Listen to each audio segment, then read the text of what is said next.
Hello everybody and welcome to VFR. Today we are getting back on that old horse and hopping into our PMDG DC-6. We're here right now at Montego Bay. We're going to be taking this DC-6 on a quick 30-minute flight down to Kingston, Jamaica. And then from Kingston, Jamaica, we will hop on over to Port-au-Prince in Haiti. So let's hop into the cockpit and get going. If you didn't see the last stream, we did end up in the drink. So we're going to try and avoid that. We didn't quite get this far, but I flew it in later on the relief crew. Just to make sure we could. And I've practiced this flight a couple times too. I'm not sure what happened there. I don't know. I'm not entirely convinced it's not a bug. But, you know, that's usually a good sign that it's piloting skills. We're going to be fully loaded, 68 passengers, and about 4,000 pounds of baggage. And we've got about 3,000 pounds of fuel in each tank. We'll do a fuller, more refuel once we get to Kingston. The other thing I want to do is make sure our weather is 8 o'clock a.m. So for this one, we'll even be a little after 8. Because we're starting to get going. We've loaded everyone. We're ready to go. For this flight, we're going to be off VATSIM. We're going to just fly this one in peace and quiet. And then on the next one, we'll probably get onto VATSIM, assuming we make it. So let's get our friends to run the before start checklists. And get the cabin set up. Thank you all for coming along on this. Pan Am will be Clipper 431 today. 431 continuing. Rising from the sea.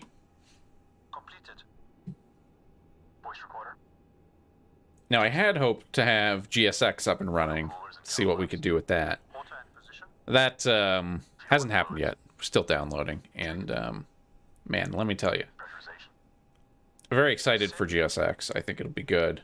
Looking forward to it. But boy, the installer, when the updater that they're using, takes me back to the bad old days of computing. Flight Sim is funny because it's this pretty old hobby revolving around computers. Goes back a ways. And this installer just takes me back to my childhood. There's 3 bars counting up, and they're all at really low percents, and it seems like it's going to take forever. So that takes me back. If you didn't grow up in that kind of age of dusting off disks and praying that they still work, you don't really have a full appreciation for just how nerve-wracking sometimes it was to install this software. Things like Steam make it really easy. But FS, so yeah, I'm excited for GSX, but that installer is taking me back to the bad old days. I can't look at it. So our plan for today, we're going to be flying out of, I can't remember why I get them confused, Montego Bay. And basically we're going to fly the 123 radial inbound to whatever the other airport is, Kingston. So we're going to fly 123 into Kingston, 115.5. Snip abort, retry, fail. Yeah, exactly. Snip, welcome aboard. Yeah, exactly. Sometimes just giving it time also worked. There were some old disks that you just had to let it sit for a week or two and just come back and see if it worked. And sometimes it did. The black magic of earlier computing. All right, so that's all set. We're good to go. We're ready to start. We've got that VOR station tuned in. We're going to fly in on the 123. It is nice. We're doing clear skies today because I saw the weather was bad. We'd have to go around to the other side. So we're just going to do a nice, easy, straight climb out, turn right, get on that radial, and then basically that sets us right up on the final approach course for runway 12 into Kingston. So it should be a nice, simple flight. We'll climb up to about 3,000 feet, or about 6,000 feet, and then we'll descend to 3,000 feet at about 35 miles. Should take about a half hour of flying. So enough chatter. Let's get this airplane fired up. Boost pumps to 3. Let's turn magnetos to both. Engine selected is number 3. Make sure we have some fuel flow. We do. 6, 9, 12. Boost prime, and let's give it a little fuel. See if that does anything for us. Nudge the throttles a little bit. All right. Getting configured engine 4. Both.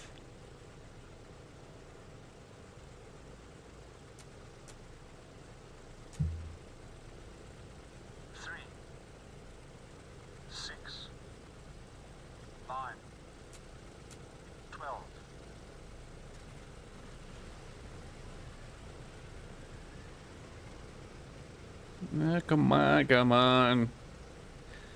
Catch up engine 4. The RPMs will come in. All right, all right.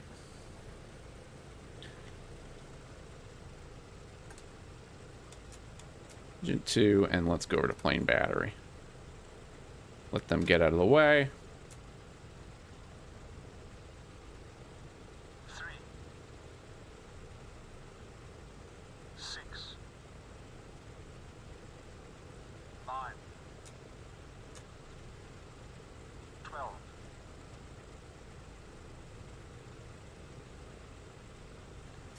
Get a cough to life. That's something. There's something. Not particularly challenging conditions today. It's a beautiful day in Jamaica. And finally, last but not least, engine 1 low. Magnetos to both.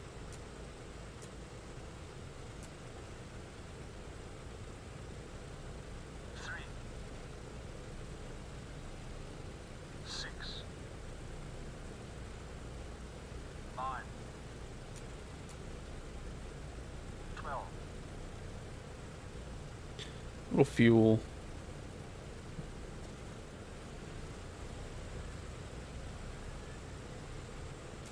That's 4 engines running.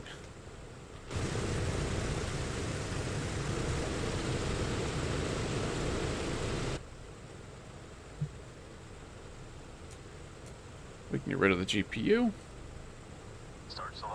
And have the guys run the after start. Now I have been working on basically avoiding the AFE in flight. Trying to understand where the airplane should be in terms of power and switches and settings while we're in flight, but I'm still not bothering with some of the ground stuff. So our game plan today, we're going to go out to runway 07 off to our right, but we're going to swing it around here, do a little bit of a run up, not a full bore thing, but just run the engines up a little bit, get some oil temperature up. Try and do that. We've got good engine starts there. Everything else is fine. So we're ready to go. I'm going to take off the gust lock too for now. Put parking brake off and let's throttle up. Swing it around onto the taxiway.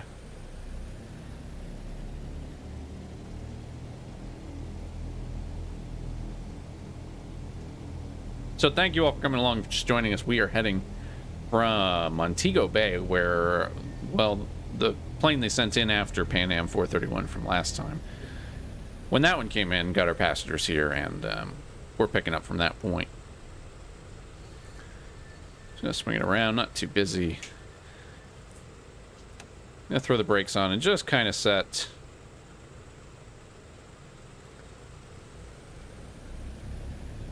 manifold pressure. Setting about 2,000 RPM or so. It may even be a little high, but it's a tough plane. We can click through our magnetos if we want to. Observing a drop. And then back to normal.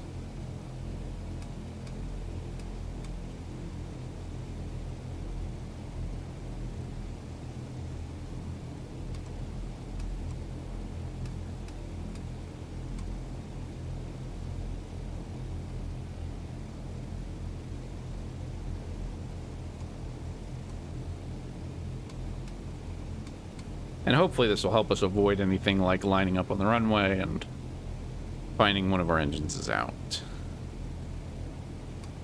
It seems to happen quite a bit too. Alright. That's all good. Let's wipe out the props. If I take it to manual. Let me do that. Maybe not.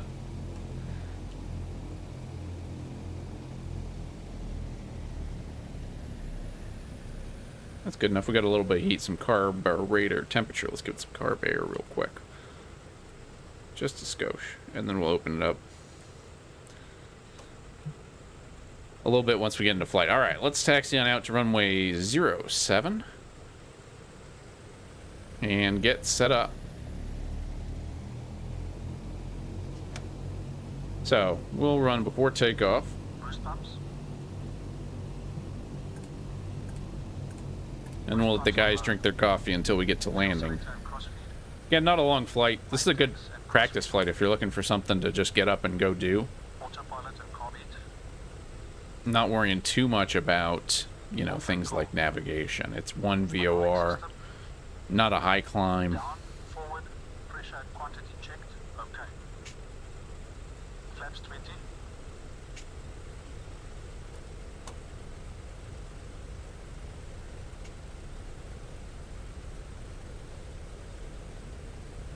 Flaps set 20. Windows and turbine.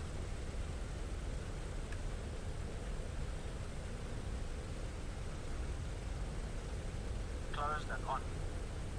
Controls. Gust lock released. Free. Detonator.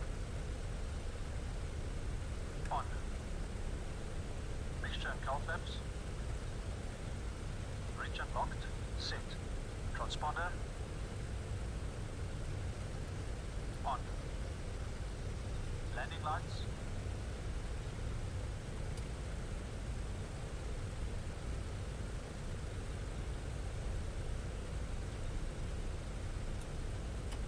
Extended and on. Before takeoff checks complete. All right, and then I'm just going to tune in the VOR2 for the ILS frequency, the localizer here. We've got 109.1 for that once we get down to Kingston. Kingston Airport's actually pretty cool. It's out on a little, I don't think it's technically an island, but a little spit of land. It's a neat looking one. Hey, an F-18.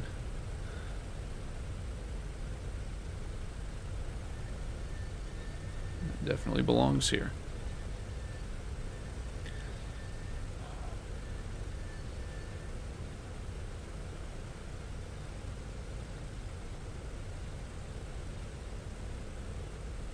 Alright, so we're going to roll out, line up. Let's extend our landing lights if they're not already extended, and set our cowl flaps for takeoff.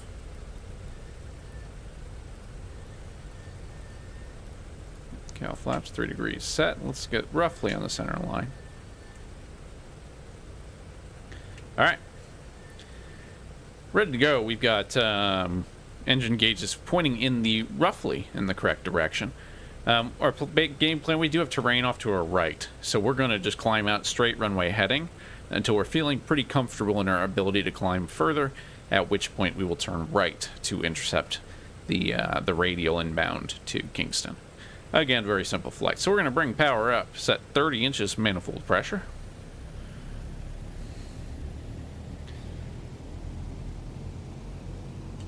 And that's about 30 inches.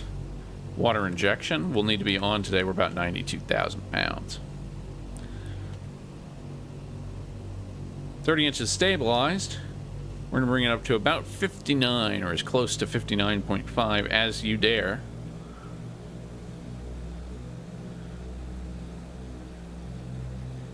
Just ever so gently. Here's where it would be really helpful to have a really big throttle.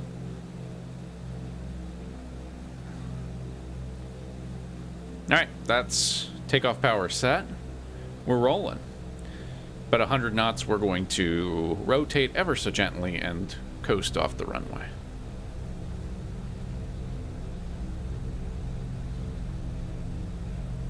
Once we get positive brake gear comes up, we'll bring flaps up shortly thereafter.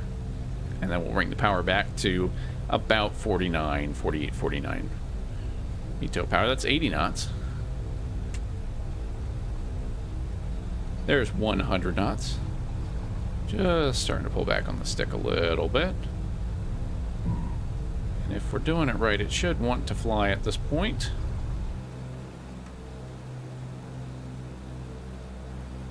And just let it keep picking up airspeed. Don't overdo it. We've got the takeoff made. Positive brake gear coming up.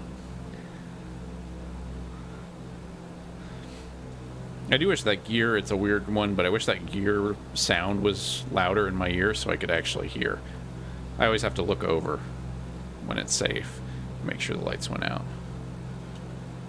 So we're going to bring power back now. Mito power. We'll bring... Okay, my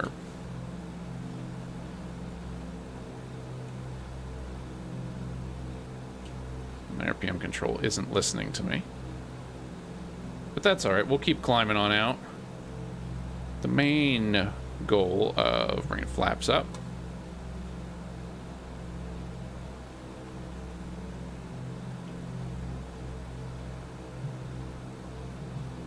Make sure we're out of water injection.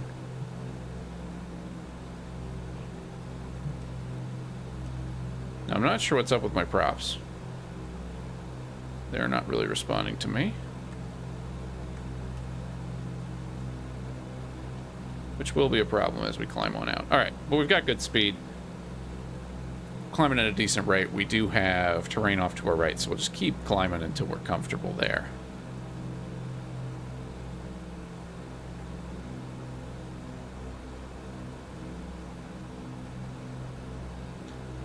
Keep it climbing. We'll bring it back to 40 inches of manifold pressure now. Climb power. Not the props again, Mr. Lonely. Yeah, right. Well, see, this is weird. And it's moving the actual control, but it's not responding to me, which is odd. But maybe it's just me, and I'm doing something slightly different than I always do. But we need to be back in 2400 RPM now, and we are not. So let's see if we can get that to work. Is this telling me I'm breaking things? Not yet. Okay, well, let's start. All right, we're coming up to now decently.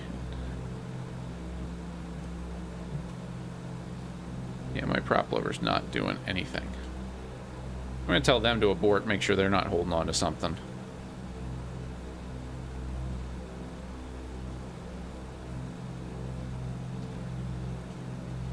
Let's see if they can do it. Set cruise power, please.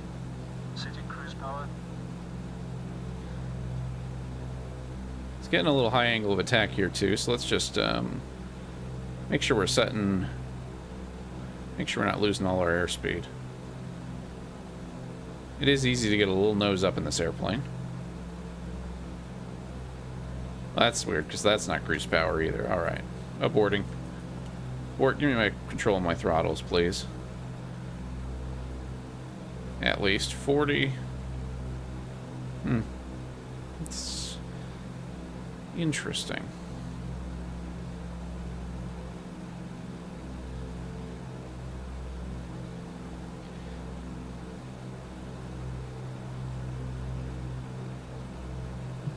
The other thing we can do, water injection off.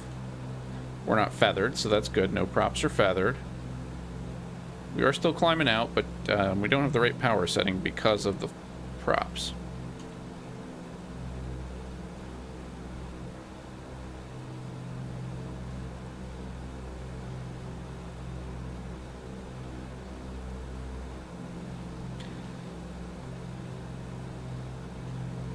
I don't want throttle lock.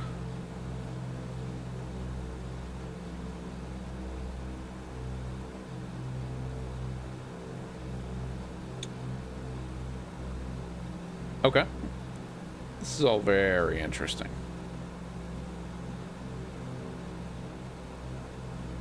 Oil pressure's okay. Yeah, let's start bringing it up. Or basically bring the power up until it yells at me for bringing power up. To try and compensate from the loss of power, we'll close the cowl flaps a little bit.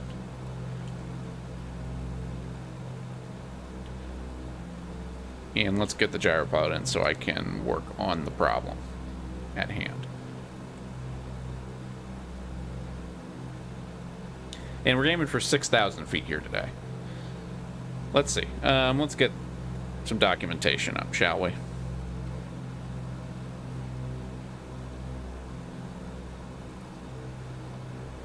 One, two, three. We've got the right stuff. That's all good.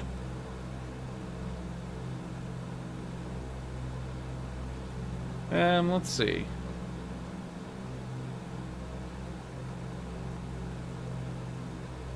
Not individual propellers.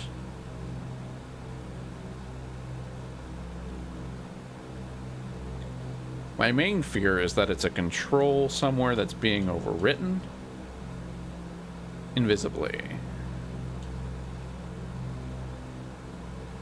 But I can physically move the lever, so it's got to be something programming. Let's try that old Control F.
See, we're slave to one of the props. That's not a problem.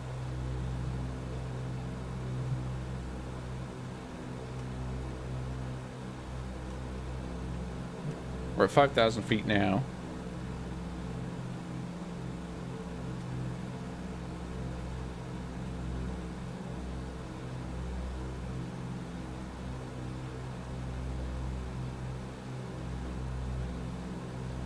Interesting.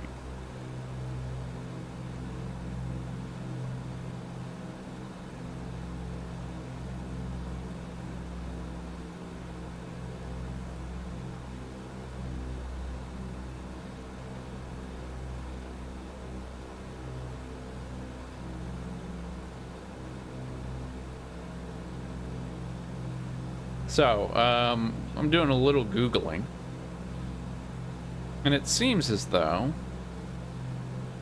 I'm not the first person to encounter that. So what I'm seeing is it may have something to do with a wet takeoff, but I believe I'm correctly configured here. I gotta pay attention to my altitude. We're coming up on 6,500. I believe I'm correctly configured here. Because we should be able to do something, and if we pull it into manual. So that works. Okay. So I think it's a sync issue with the actual...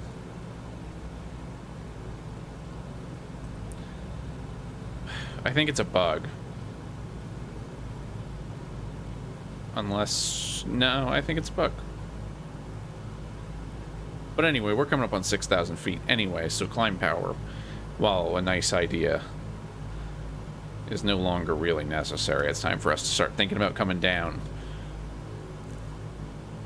And we're on our target, 52 miles. Our carb temperature is still a bit cold, so let's close up to cruise. We've got yellow on the oil temperature.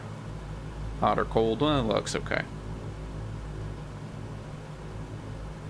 So we can manually set the prop RPM, which is good. It's a good start. Let's set it off at 2. But see, now it's not... Oh. See, now it should be set off at 3. Or now it should be set off of the engine 2 prop RPM. And it's not. Because I've brought the props all the way back. So that's frustrating that I wiped that out, but that's alright. Let's bring it back off and bring power back. A lot of knobs moving right now. Uh-oh. What happened to engine 4? Uh-oh. Uh-oh. Oh, whoa, what? Uh-oh. That's problematic. Alright, we're getting a little weirdness now, but that's alright. And 4 is just not responding. Okay.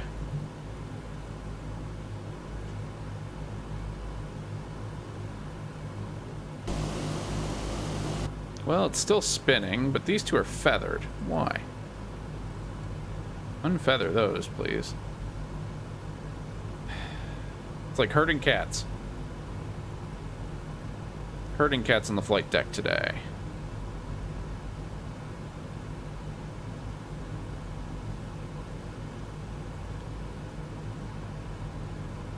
So engine 3 works fine.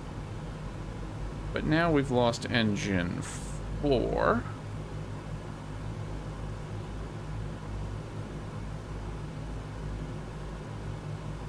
And we'll call that close enough for government work. 45 miles. We're going to start coming downhill at 35-ish. We just got to clear a ridge, basically, in front of us. And then we're directly on the final approach course. So let me just dime out the propeller RPM for that now. That's going to work for us. Any other danger signs, it doesn't look like it.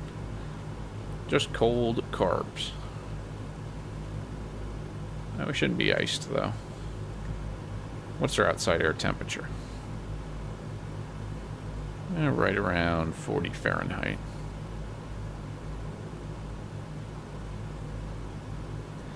I did reset damages, all damages.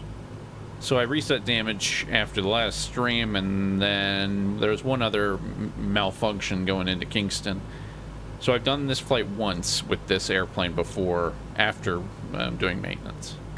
So it shouldn't be a problem like that. And I mean, there's a few forum posts about something similar, where the automatic lever isn't working after stuff like a wet takeoff, and there don't seem to be any clear fixes. I probably just need to reinstall this airplane. Because the truth is, even on... So I had a similar issue that we had coming into Montego Bay. Had a similar issue here on Kingston, where even if I pulled all my flaps back and, you know, set 150, 175 BMEP, the airplane just would not maintain altitude. Now, maybe it's icing at low altitude in Jamaica in the summer. But I think there's some gremlins somewhere in there, because especially when I switch controls around. So if I'm in my GA, my pet theory is if I'm in my GA configuration and I adjust my mixture lever, which in this configuration on my little throttle quadrant becomes one of the throttles in the DC-6. I think if I mess with that mixture axis, it's a weird one because it actually changes the mixture and the fuel flow in the DC-6 if you adjust the mixture axis. Even though the DC-6 doesn't really have that kind of fine mixture axis, we're not even going to bother with auto lean. But it still can adjust fuel flow, so it's just it's a little wonky at times. About 36 miles now, 36 miles. We're going to start our descent into Kingston here shortly.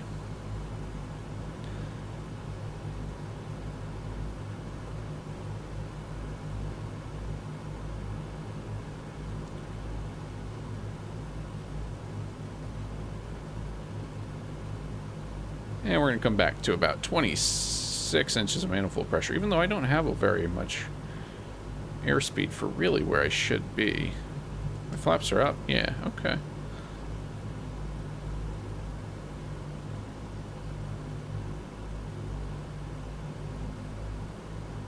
And it's so those are some of the frustrating, like this prop RPM one too is a little frustrating because it's I think we're all set up the way we should be. It's a complicated airplane, so it's kind of hard to tell sometimes when things are bugs or you're just not doing it right.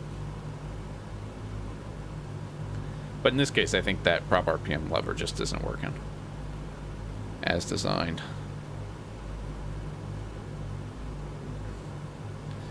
But yeah, if I'm all configured and I just can't maintain altitude, it's I've had that a few times and I just don't understand it fully. Sure, it's pilot error, but so we're coming downhill a little bit. Let's get it going for real now. And we're just basically going to make a long straight in for the runway. You can actually see out there that island-like body of land out there in the bay. That's kind of what we're aiming for. So it should be a nice, easy flight. So thank you all for coming along. And, yeah, thanks for joining us on Pan Am Flight 431. Continuing on from here to Port-au-Prince. So once we get on the ground, we'll plan out the flight to Port-au-Prince. I don't know how long it's going to take. I haven't looked, so it could be a long one. I don't know. Let's just come back. We just got to clear this last ridge here, and then I'll feel good. We should be fine to go down to 3,000 feet. But that's what we're aiming for. We're aiming for 3,000 feet. And then once we pick up the localizer, we'll go over to the localizer and fly ILS in. I'm not sure if this is an offset approach. I meant to check that. Because the localizer out here is off to the left of the runway. And I don't know that that's designed behavior. But it may be. You never know. So I guess it is an offset localizer. It's more visual, so we'll kind of fly straight in to get to the runway. But that's good to know. It's offset by a little bit. Low course offset 3 degrees. Yeah, so okay. So that makes some sense. I'm not crazy. So Pan Am Flight 431 into Kingston. We've fished all our passengers out of the water. And we're on our way. So thank you all for coming along tonight. Doing some more action in the DC-6. And again, this approach is about as simple as you can get for a DC-6 pilot. So hopefully we can do it.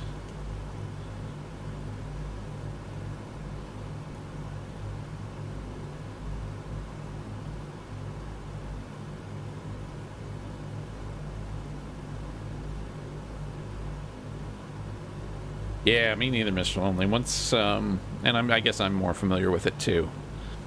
Is the big thing. So there is, and yeah, I'm not sure what all I've installed too. I might have installed a Kingston scenery somewhere along the line, and so there's ample opportunity for it to be like a scenery clash or something. There's some stuff like that, or you know, it could be trying to land you on a runway that doesn't exist anymore. Yeah, there's all sorts of stuff that can happen.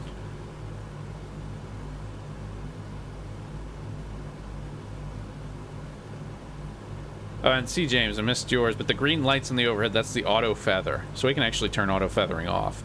But that just shows that auto feather is ready, basically. So if it detects a prop failure or something, you drop RPM, it will automatically feather the engine for you. We're turning that off now because we don't want that to happen. We want to have control over it now.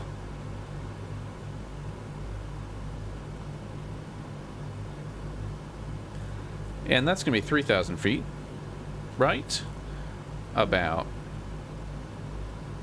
here. We'll also go over to Gyropilot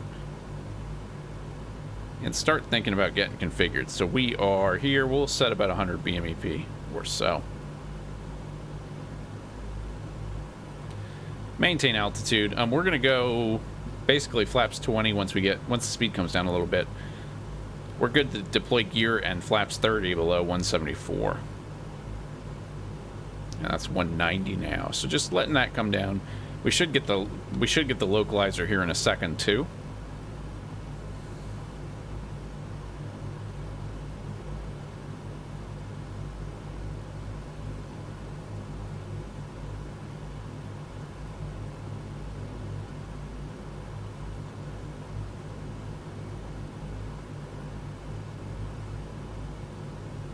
The speed's coming, that's about 180. Of course, we don't have props. Now, for cowl flaps, we're going to take those back to the takeoff position because we're going to act as if we wanted to take off and land. I should have retracted the landing lights. We might have lost those back behind us, but that's alright. What is the speed on landing lights, I wonder? I guess it doesn't say that there. I know they say something in the checklist about the speed good, extending lights, and sometimes it takes forever if you're not below the speed, but... So that's about 170 there. So let's go first notches of flaps.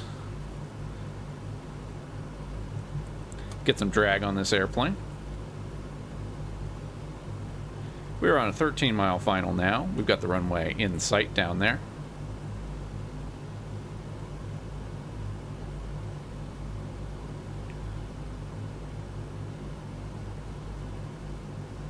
.109.1. Verify that. 109.1. Yes.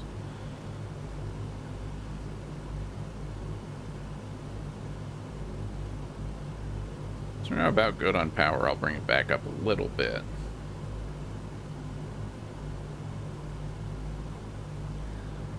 Plus 21 to maintain some airspeed here.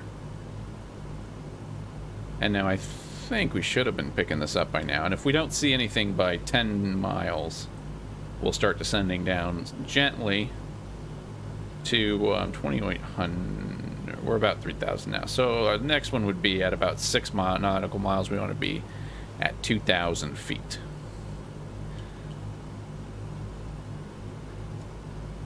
So we can start that process off. Just starting to come down 3 degrees.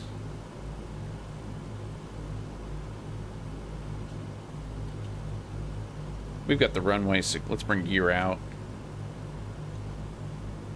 And bring power back to 100 BMEP or so. Still not getting the localizer.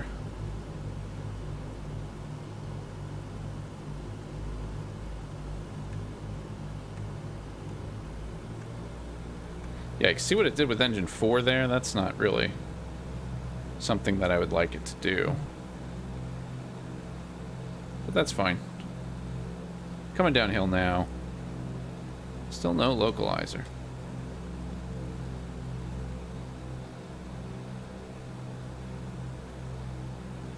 We're aiming for 2,000 at 6 nautical miles. I'm going to go ahead and take control of my airplane.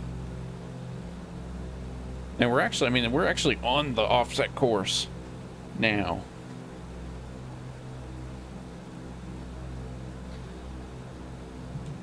So we'll give it another notch of flaps. And why am I only getting... it's the stupid props. Okay.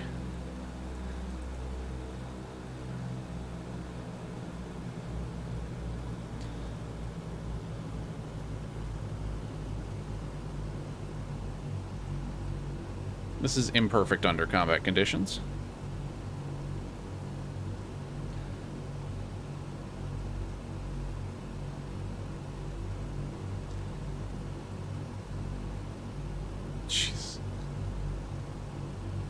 So let's set 100 BMEP here and here. We're looking all right. We've got the runway. Flaps 20. That's flaps 20, so flaps 30. What are we at? We're at 5 miles and 1,600 feet. That tracks with whatever math we can use. We'll even go as far as flaps 40. Got the runway in sight. Just trying to keep that nose down a little bit. It wants to come up a lot. Still no localizer. 109.1. Am I crazy? Am I losing it? Maybe.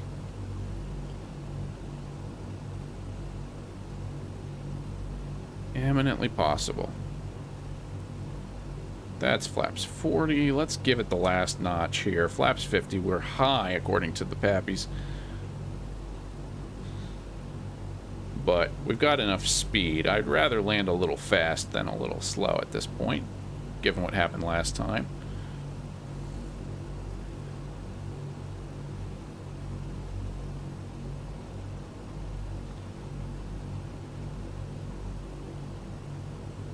Just trying to keep some power in. And just let it come downhill. We're descending a little faster than I'd like. little less power in the right engines than I would like. But it's starting to come in now. So here we go.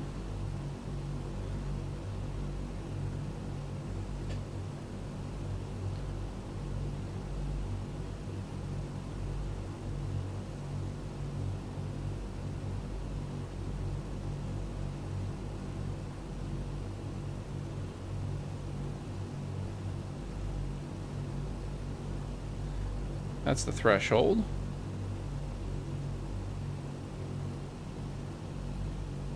I'm gonna float a little bit, but that's a little bounce. But we're on the ground. Alright, we'll take the high speed over here. We got plenty of runway.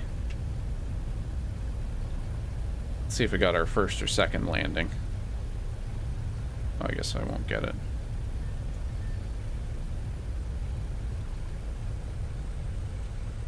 Alright, welcome everybody to Kingston, Jamaica. Local time looks like it is just about 9 o'clock, 8:50. So we were early and made good time. Let's get off the runway.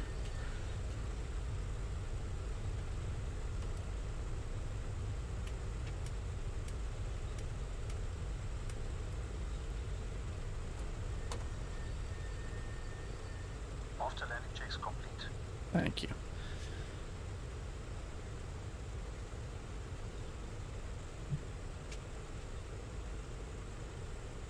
All right, we will come on up here. No, I'm not sure. I don't have the timetable in front of me, but I believe they were scheduled to leave around 10. So we got plenty of time here to bring it in. We'll deboard everyone and cut engines, meaning that I'm going to do a sim restart. Parking brake is set. Cut engines. And make sure that we fix this prop RPM thing. Man, it's always just going back to GSX. It's just so demoralizing to see a 2% in your installer, and it's been there for an hour. It just takes me back to the bad old days. I can't. Flight simulation is very cutting edge, and at the same time, sometimes very archaic.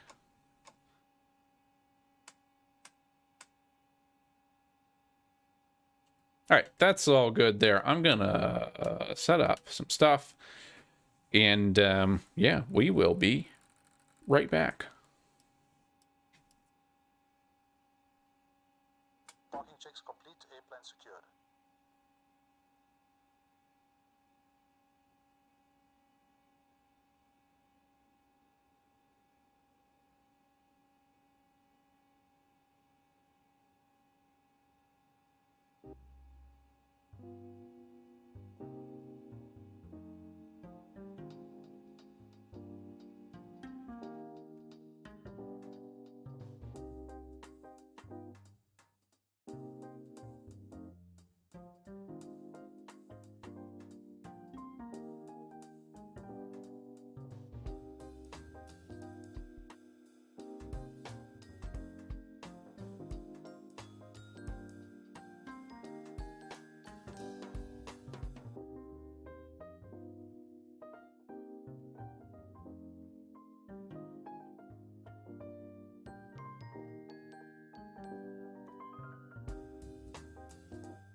So while we're waiting, let's take a look at this flight plan that I have not quite whipped up yet.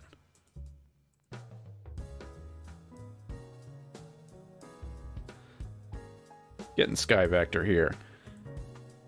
We are here in Kingston, Norman Manley International Airport. Mike Kilo Juliet Papa. We're going to depart out of here. Based on the weather, we're going to fly real weather this time. 5 knots, 340. Looks like we'll be coming off of runway 30, the direction we came in. We will then head basically out to the east, basically due east, for about 260 nautical miles. I don't want that edge, thank you. And then we're going to head into Saint Louverture International Airport. Mike Tango Papa Papa at Port-au-Prince, Haiti. After that, I think this flight makes a stop in the Dominican Republic. I'm not sure precisely where.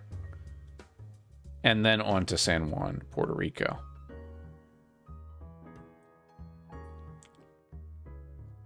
So basically, battle plan. I think we're going to fly 1155 outbound.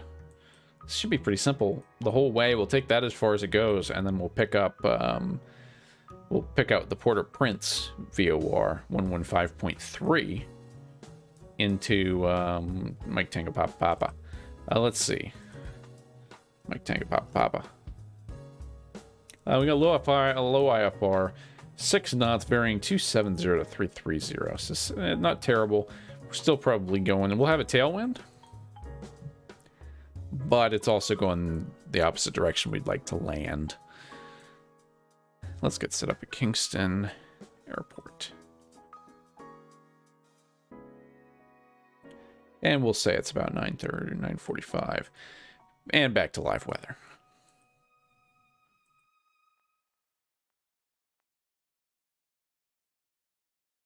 So this flight we will be on VATSIM. I don't expect a ton of traffic in and around us, but we will do that. So low IFR here, but we'll just basically pick up that VOR straight inbound. That's the Papa Alpha Papa. And let me get that punched into, we'll get that punched in a second here. But basically flying that 089 radial. Outbound until we lose it, then inbound until we get to the airport. What do we have as far as approaches? Let me set up a Navigraph flight for this. MKJP. MTPP. Let's just see what we got. Saint Louverture International. The airport parking. Good to have. We got one runway, runway 10, and runway 28. Oh, do I not have a button for that on OBS? I do not. But here you go. Real complex airport. 1028 will probably sounds like we'll be on 28 based on the weather. And then the approach we're going to look for is an RNAV, which doesn't really help us. So we'll have to go visual. We can keep the ILS for 10 in our back pocket if we need it.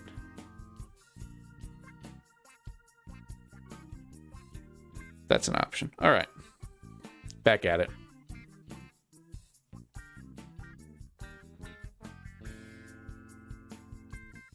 Julia Papa to Mike Tango Papa Papa.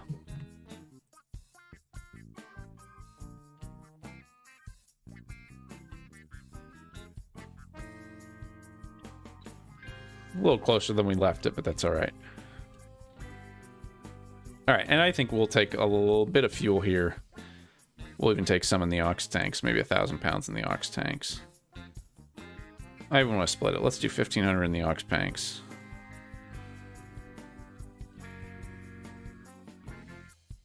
And just top off the mains.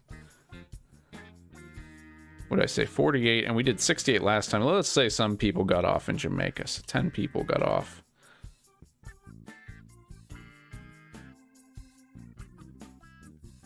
So a couple people got off, but we did add some fuel. So we're slightly heavier this time out.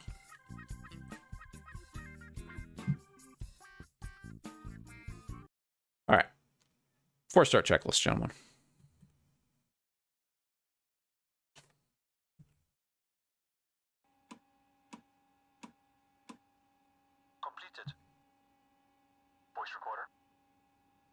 Tested.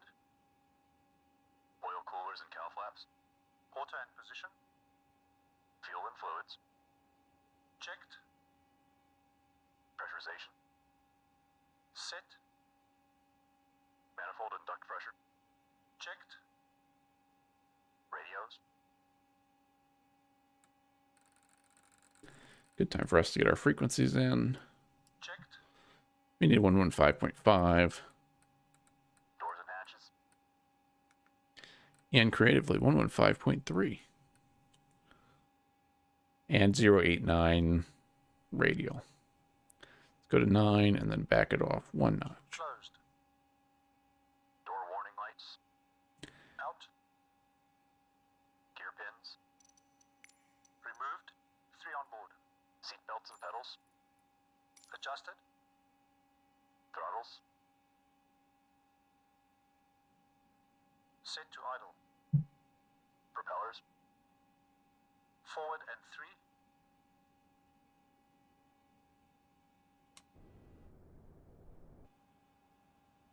Start engines. All right, now I'm going to have our friendly neighborhood tug just knock us back a smidge. Let's go into plane battery for the moment. Just to give us some room to maneuver here. That's good. Stop push.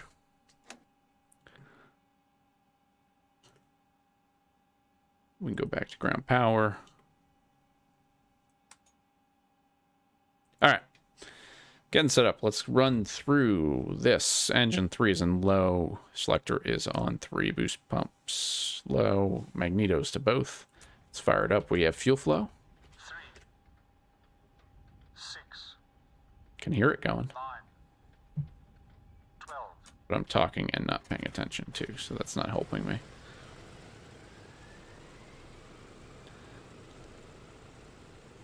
Doesn't seem to have hurt us too badly.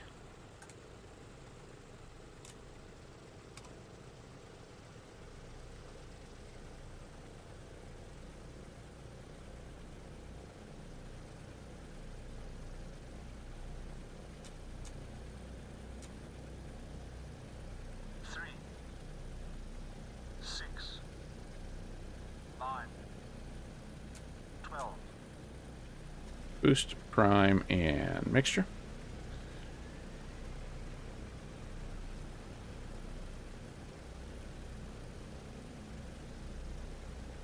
You also just check on VAT spy real quick and make sure we're not stepping on anybody's toes as I check in as PA 431. We're a DC-6. And we got a flight plan. IFR KMJP. Oh, KMJP. That's not a real airport. To MTP. Our alternate for today will be an airport probably on the Haiti side. MTCH is what we'll go with.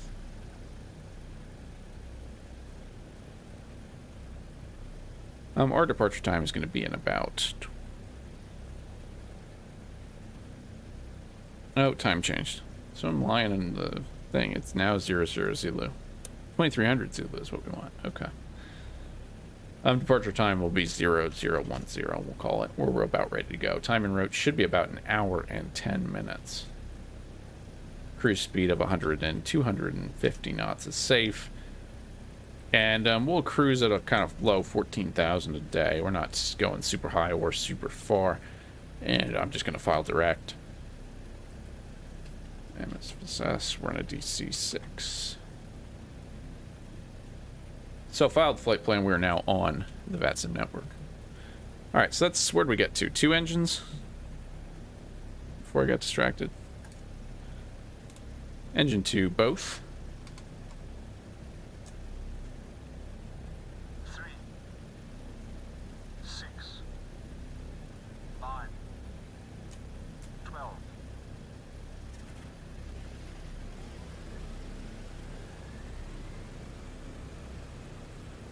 There's a performance hit.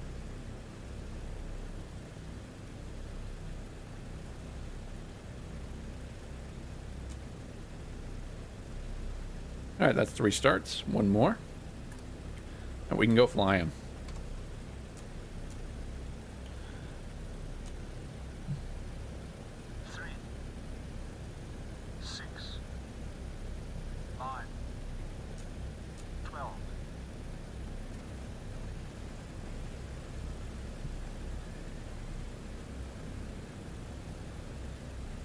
Alright, that's an engine start. Now we will taxi to the end here at runway 30. And we'll just make sure all our controls are working, and if not, we'll come up with a... We'll come up with an exit strategy if they are not. Ground power can come away. Onto plane battery. And after start checklist, please. Selected boost pumps. Off and off. Battery switch. Plane battery. Generators and inverters. Checked and on. Emergency lights. Armed. Ground power. Removed. After start checks complete.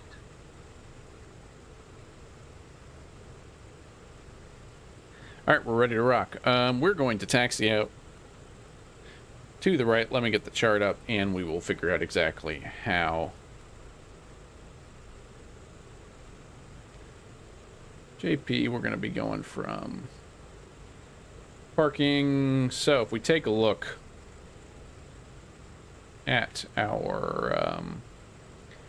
take a look at the airport. What do we have? We're here somewhere in the terminal.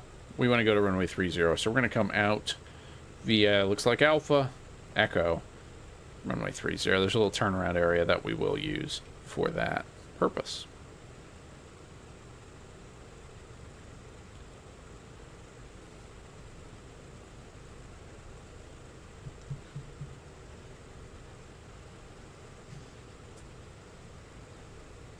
Kingston traffic, Pan Am 431, we're DC-6, taxiing to runway 30 via Alpha Echo, Kingston. Bring power up. Well, let's get rolling.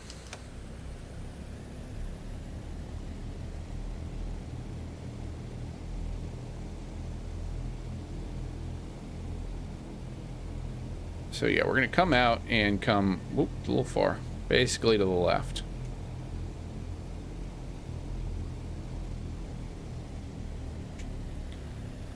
At the end, it looks like on the chart there's a little bit of a run-up pad we can use.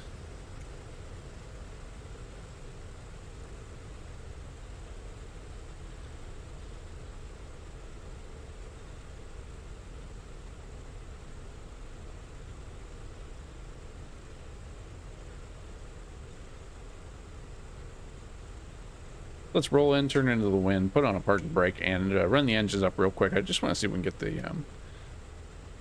props to work. Maybe this is the part where I screwed it up. So thank you all for coming along, for just joining us. We are getting ready to depart Kingston Airport, Norman Manley International Airport in Kingston, Jamaica, for Port-au-Prince for our next stop on Pan Am Flight 431. Service ultimately all the way to San Juan, Puerto Rico. Alright, so we'll hook a UE here.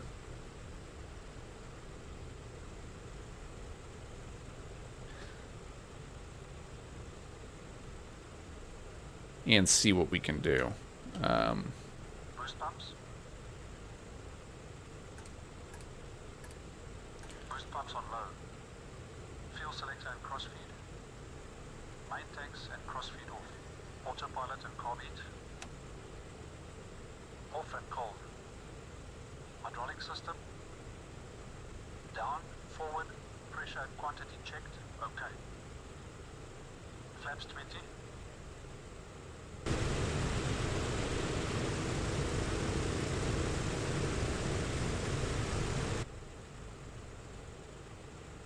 Flaps set 20. Windows and turbine.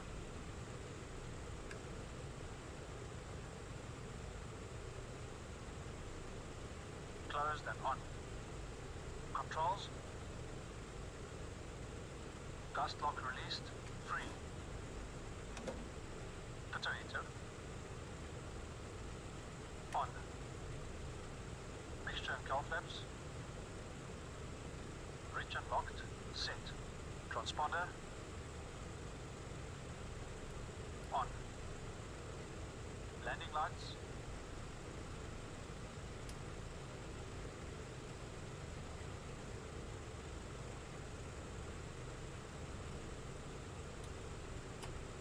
Extended and on.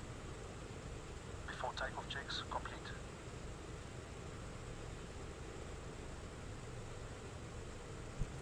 All right, so we got auto feather on. Everything's ready to go. Let's just run up the engines real quick.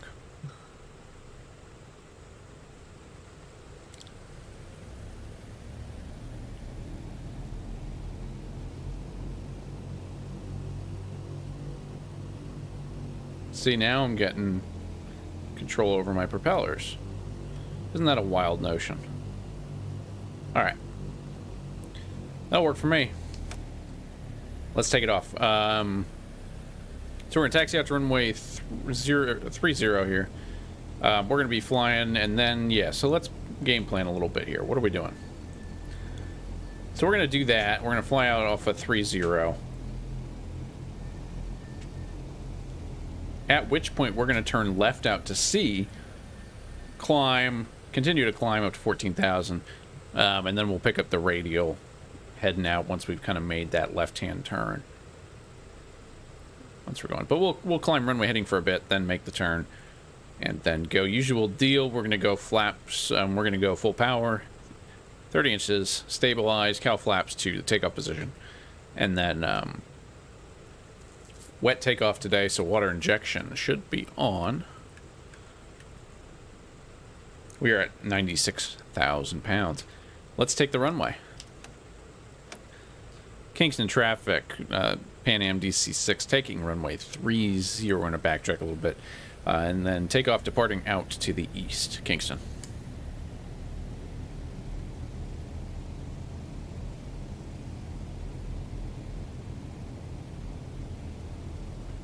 And away we go. Hopefully we keep everyone dry on this flight and in this session.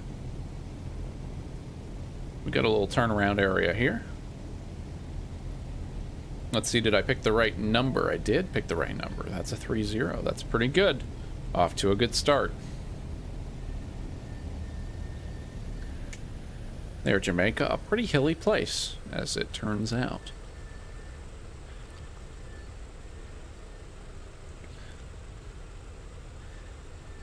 So let's loop it around. We've done before takeoff. Everything is free. So let's line up on the runway. Now we do have a 8,000 foot, basically 9,000 foot runway.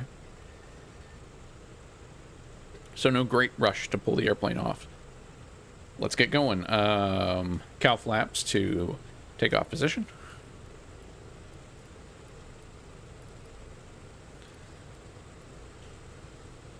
And let's start bringing power up. 30 inches.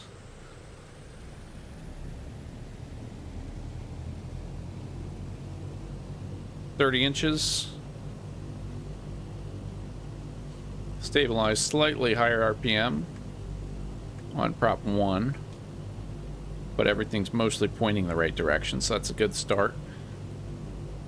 Bringing it up.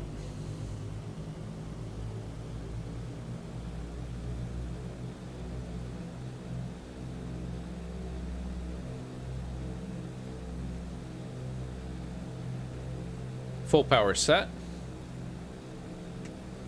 Away we go. A little slow off the blocks.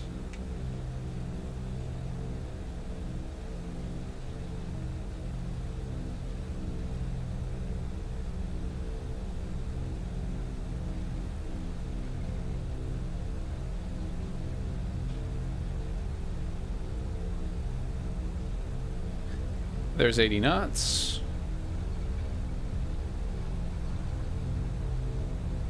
Looking for 100.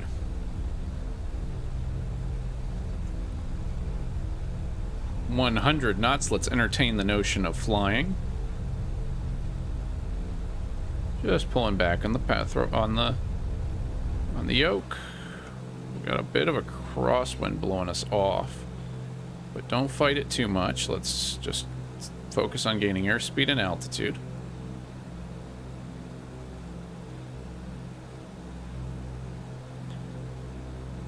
Establish positive rate of climb. You're coming up. Bring flaps up as well.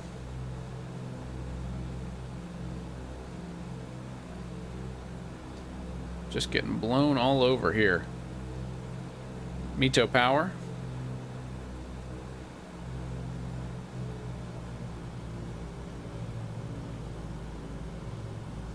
Gonna bring the props back a little bit. That does help.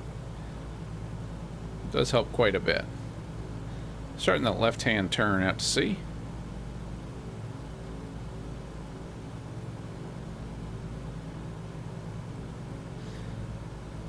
And windy with a good crosswind. Must be more than I thought. I thought we only had 5 knots, but well, maybe it's also engine 1 that's not really doing anything for us. Does engine 1 have a failure? Alright, let's bring it back to 40 inches of manifold pressure and 2400 RPM. And engine 1 is giving me an issue now, and I don't know what happened. Sorry, engine 1. It might be feathered. The prop might be feathered. Let's check that. Yep. Oh, there you go. Let's unfeather all that, please.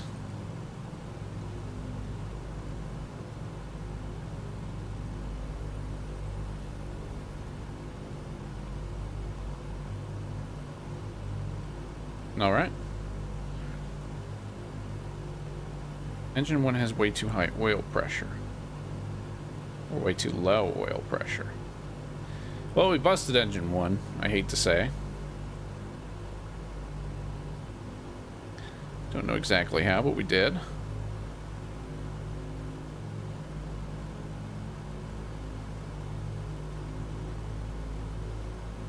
Let's see if we can limp it along.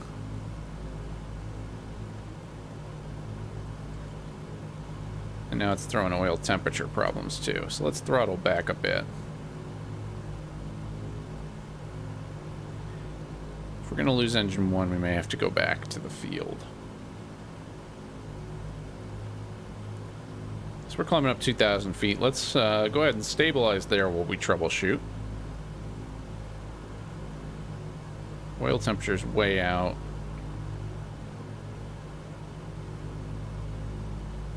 There may be nothing we can do about it at this point. We're losing pressure. Yeah, we just lost engine 1. Alright. So engine 1's gone. It's not going to help us anyway. That's alright. We're going to return to the field.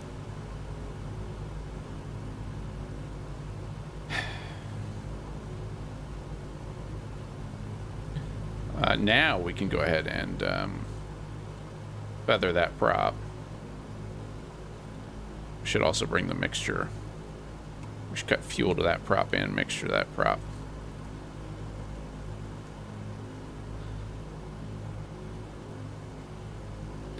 Okay, so let's get established here. We're at about 2,000 feet. We're going to be coming in for a visual landing, so let's just communicate that to anyone around. Kingston traffic. Pan Am 431. We've lost an engine. We're coming back to make a visual landing. We're going to enter a left base for runway 30, Kingston. All right, left base for 30. Suboptimal. Let's make the turn, though. I'm going to have to bump up engine... I'll bump up engine 2 a little bit to try and compensate. And we're still good on speed, so let's bring... we're still good on speed, so gear out.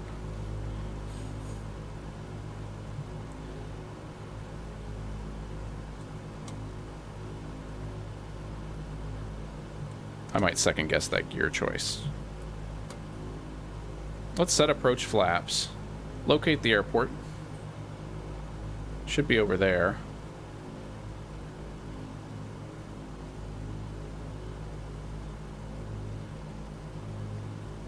I'm going to focus on just maintaining altitude at the moment. We've got the VOR pointing that way.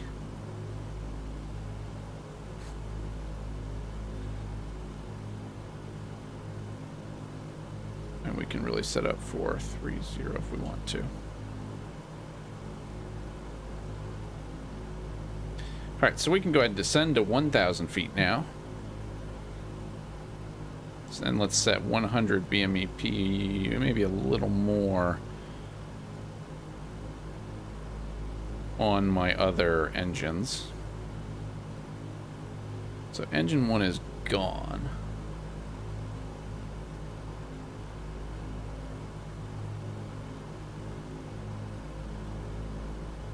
Still not quite seeing the airport itself. Is that the field? Yeah, that's the field right there. Okay. So this is a little bit of a tight downwind to what I kind of want for this right now. 5 miles. Let's get gear out. We could use a little more drag. And go flaps down to 30. That'll help us get our speed under control. I just don't want to bleed it all off as we're coming down here. We need to get down to really 1,000 feet, even a little bit less at this point, but we don't want to nosedive. Happy medium. So an abortive attempt to get out of Kingston. We tried, but failed. Luckily, the engine failed there, I guess.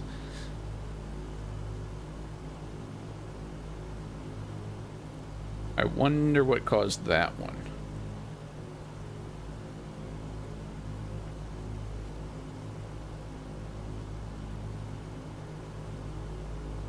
So we got the runway, we got the field in sight.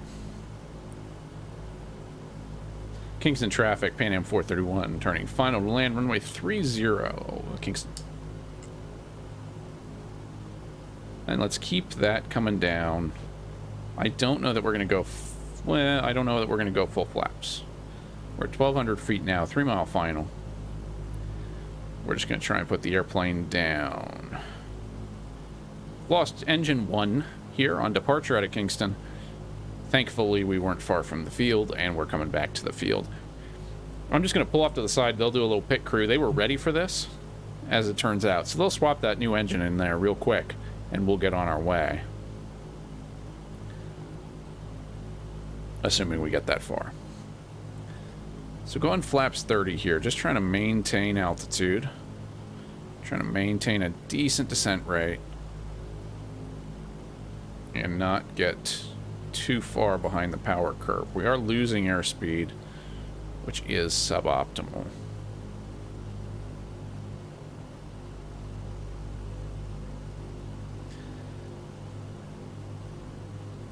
Well, we're doing all right, actually. We're kind of right where we want to be. I just don't want to get much slower than that right now.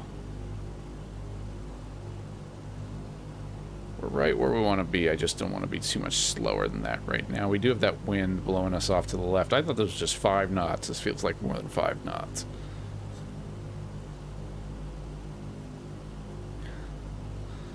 So this is tricky. Yeah, so don't let that come up too much. Don't fight it. Don't fight the nose. Don't bring the nose up too much. Don't stall yourself out. Oh, man. I forget how much of a pig this thing is with 3 engines. Don't stall yourself out. Don't stall yourself out. You can keep coming down. You're good. It's a little bit of an emergency landing here. See, and I'm doing that. So that might be what I'm doing all the time here, but that's fine. Coming down now. Oh, a little too much. A little too much. Ooh. Oh boy, this doesn't feel good. I've got basically full left stick here. Oh. They're gonna need new landing gear on that one too. My God. Okay. We made it. 457. What did one engine... Yeah. Adam, you love flying this plane. Me too on some days. And then there's days like today. It's actually going better than it did yesterday. Where's the fire truck? I need the fire truck. One engine didn't do much for us. I don't know what I did to that engine. I don't know if any eagle-eyed viewers were paying attention to what I screwed up on the engine one, but yeah, so we made it. A little bumpy, but all in all, not as bad. It feels bad. The DC-6 also is a plane that feels bad from the cockpit when you land it, but you look at the replay, you're like, oh, that's not too bad. That one I don't think can be redeemed. But we made it, so let's just taxi on up and get a new engine. Did I lose engine 2 too? Oh, man. Lost engine 2 too. I must have done something to the left side. Maybe I overpowered it. Not sure.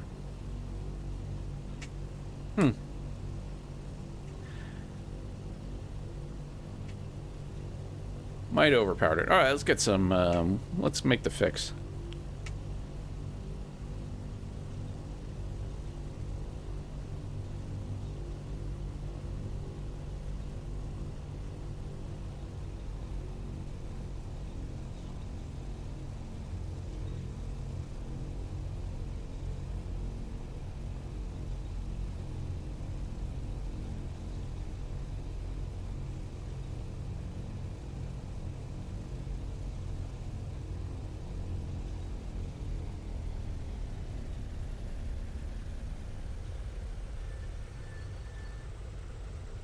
So let's pull into our pit box here.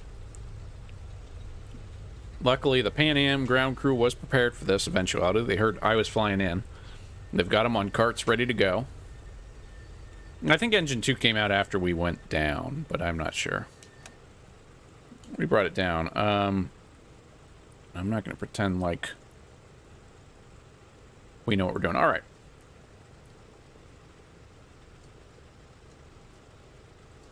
I want to unfeather all my engines, please. Why is that one feathered? That's engine 3. It's fine. Okay. That's fine.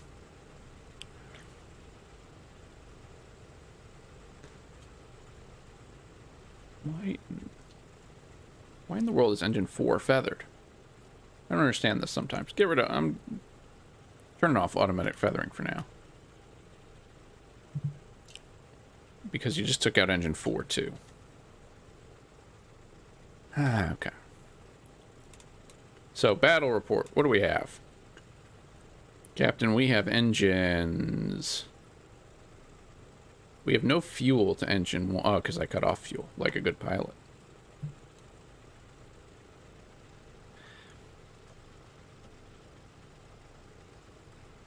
Okay. So we have one engine now, engine 3. So let's get that going.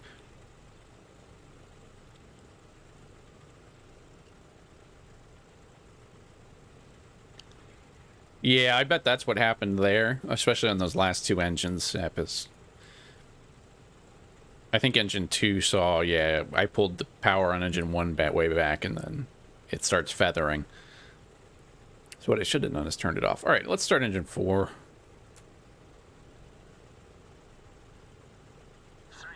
I'll try not to bust any more engines today. But hey, at least we didn't get wet. 9, It can, in fact, get worse. 12, Is engine 4 okay? Did I bust engine 4? No, it's green. We're good.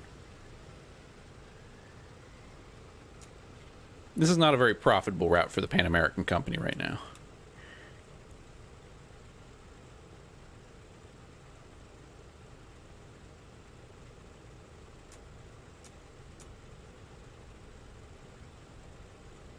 three, 6, 9, 12,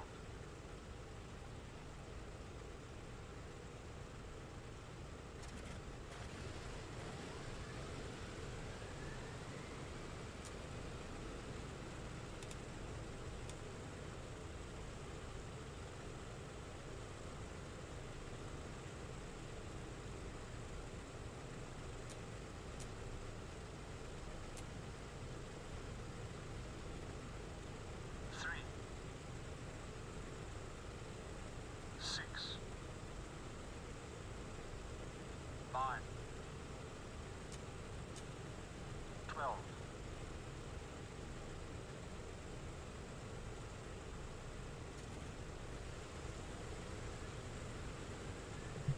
All right, 4 engine starts. Let's try that out. Flight engineers, can you guys just go over everything, make sure Selected boost pumps. I didn't mess anything too badly. Off and off. Battery switch. Plane battery. Generators and inverters. Checked and on. Emergency lights. Armed. Ground power. Removed. After start checks complete. All right, there we go. Let's get before takeoff, please. Pumps. Do I still have proper RPM, I wonder? Fuel selector and Probably not the crossfeed. best time to check that. Main tanks and crossfeed off. Autopilot and carb heat. Off and cold. Hydraulic system. Down. Yeah, I do. Forward. Okay, good. Pressure and quantity checked. Okay. So we'll call that 2 failures today. The prop lever, I think, was a bug. I don't think that last engine failure was a bug. I think that was me blowing out an engine, but that's all right. Flaps set 20. Windows and turbine.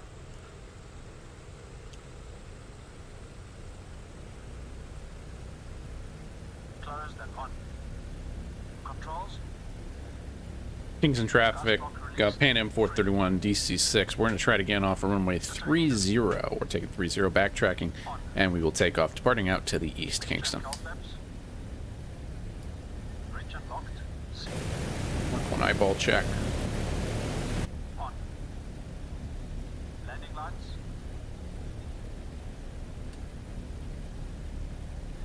It is a heavier workload than the real thing. Well, and I think that one's just me. I don't have fine enough control in my throttle quadrant to really get it to 59.5 inches without putting it at 60. Or 61 or 62 or whatever it takes to... That's my hypothesis. Of course, I could go back and watch the tape, but...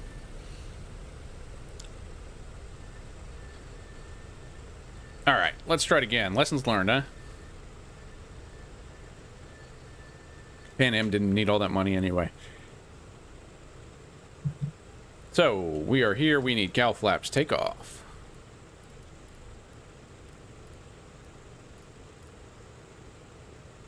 Auto feather is on. Water injection can go on. And we're ready to rock. So, 30 inches. Gently bringing it up.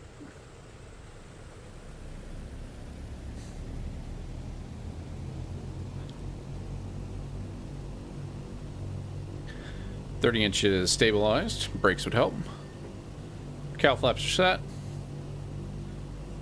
Full power.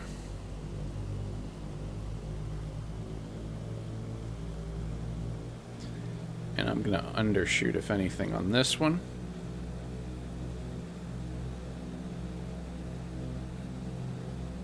Full power set, or close to it.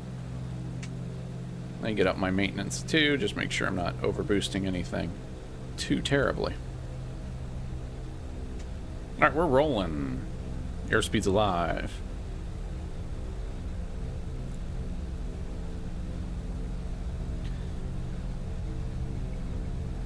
Here comes 80 knots.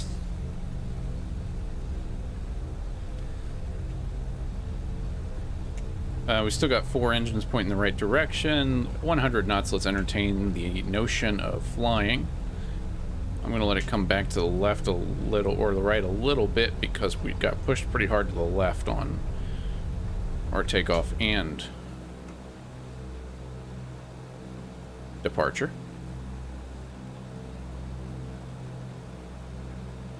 So that's good. Let's gain some airspeed. And climb. Positive rate of climb. You're coming up.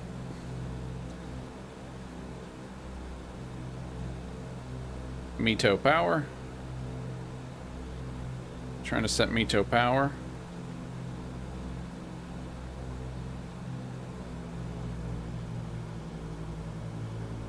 Now, I do not remember what the RPMs are supposed to be set at. I want to get us basically just below water injection here. Speed's looking pretty good. Do I have any red exclamation marks yet? Not yet. All right. All right, all right, all right. Here we go. We're heading up. Let's get rid of these flaps. And see if we can make a turn without hitting the, without hitting that landmass there. Without hitting the island of Jamaica. And we are up and away. Alright, so here we go. We're still set up for that. I'm going to close the cowl flaps a little bit here for climb. And oil temperature looks okay. It's probably a little cool if I was a guess. But no, it's a little probably warm. So now we're climbing out all right. Now we're feeling good. 2,400 RPM.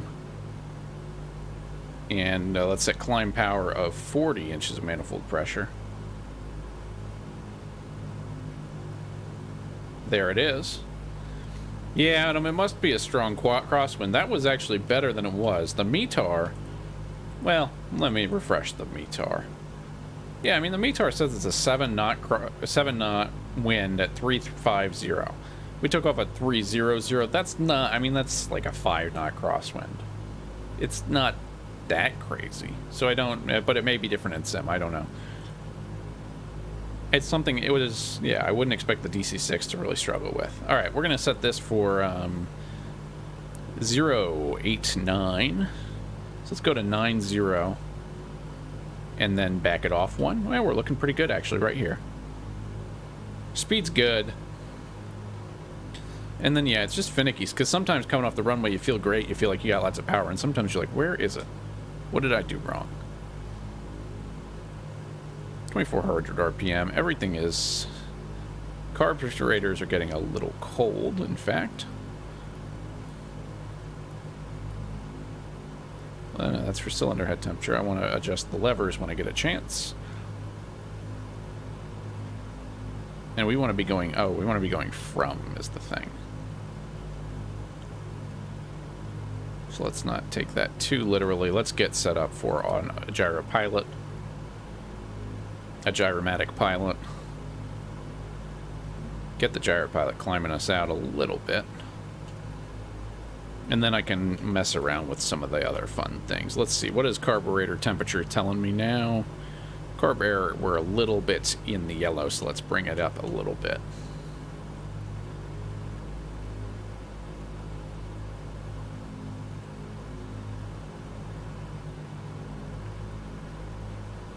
A little more, you say? No, that looks good. You look good. Give me some green. Yeah, there we go. We got plenty of airspeed right now, so we can keep cranking it up. And do we have a from yet? No, not really.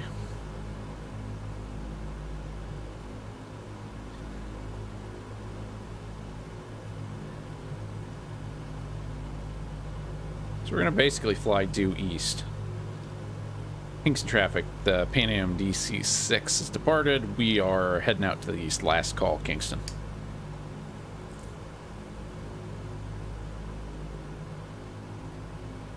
So thank you all for coming. We have stayed dry thus far, but we did have an engine failure on our last departure from Kingston. We went down, the PMDG Pan Am ground crew had it all set up, ready to go. They popped some new engines on us, and we are on our way. Let's get rid of this auto feather, though, because that got us into trouble last time. Climbing through 3,000. Now, I filed us at 14,000, 4,000, and that should be good enough.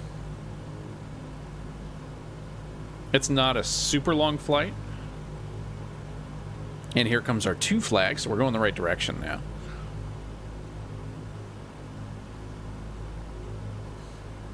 And then once we're clear of this terrain, we can make a turn back to the left to really pick up our course. And then it's really just due east to Haiti. Due east to Haiti. So departing Jamaica, goodbye Jamaica, and on to Port-au-Prince, Haiti.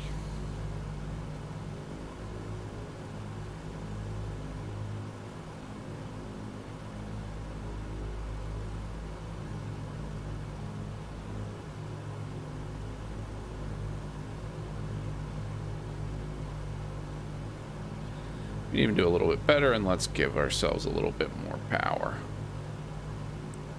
40 inches of manifold pressure. Getting a little high cylinder head temperatures on these two. Well, I shouldn't say that. Let's see what it actually says. Yeah, a little high on the outboard, engines. So we'll open the cowl flaps just a smidge there. So the engine failure, I'm not a betting man, but if I was, I would bet it was my pilot error. I'd have to watch the tape to see what happened, though. I don't really know. My hunch is that I have the throttles, I have the 4 throttles bound to 2 throttles, a left and a right. I'm betting that the right throttles were pushed just a little bit above the 60. I think we overpowered the left engine, and the leftmost engine just took the worst of that on takeoff. So I think I just pushed them a little too far. But that's my hypothesis. I'm sure the YouTube streaming board will come to its own conclusions.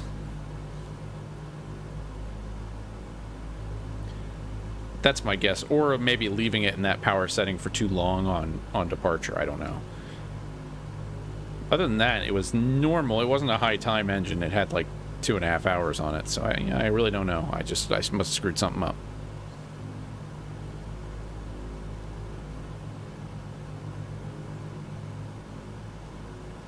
And I am going to try a clean install one of these days. Just to make sure I don't have any model issues in here too, because those have been known to cause some failures as well.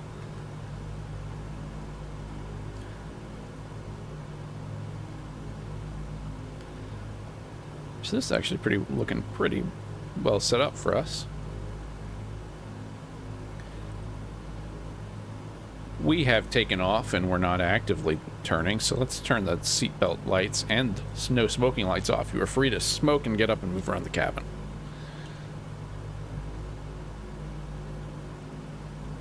And then again, I'm just kind of trying to avoid this terrain, and then we'll make a left-hand turn to pick up our radial.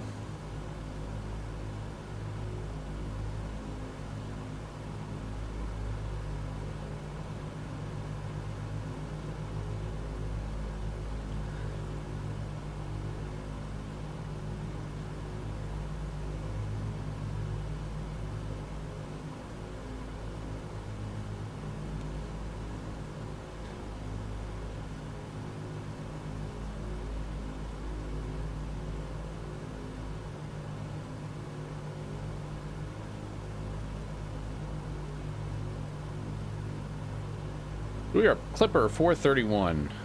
I guess I was saying Pan Am on CTAF. Clipper 431 heading to, we departed Montego Bay a little bit earlier. Half hour, a little hop over to Kingston, Jamaica. If you're just joining this series, kind of, we're following the real-life Pan Am 431 flight from 1960, according to their timetables. So, yeah, basically they had stops in Montego Bay. Let's see if I can actually find it too.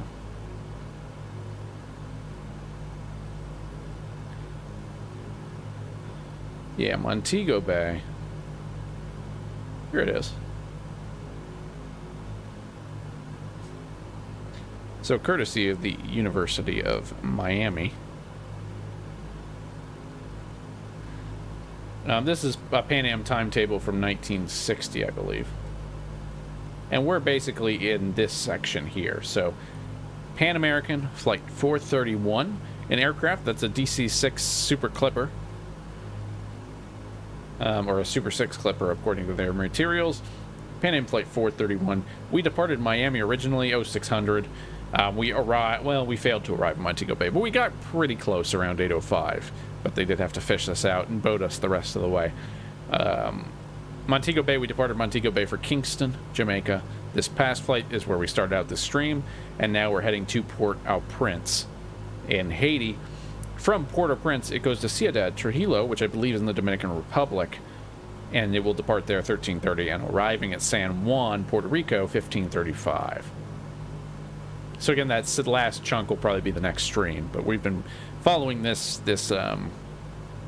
basic flight plan. Now there are a lot of them out there. Like you could do, this is all the Latin American ones, but New York to Caracas. But some of them have like this continuing service, so you get Port of Spain to Rio de Janeiro to Sao Paulo to Montego to Buenos Aires, stuff like that. But that's the rough idea. So far we've had busted 2 engines and a whole plane, so I don't know what that sets Pan American back, but a fair amount.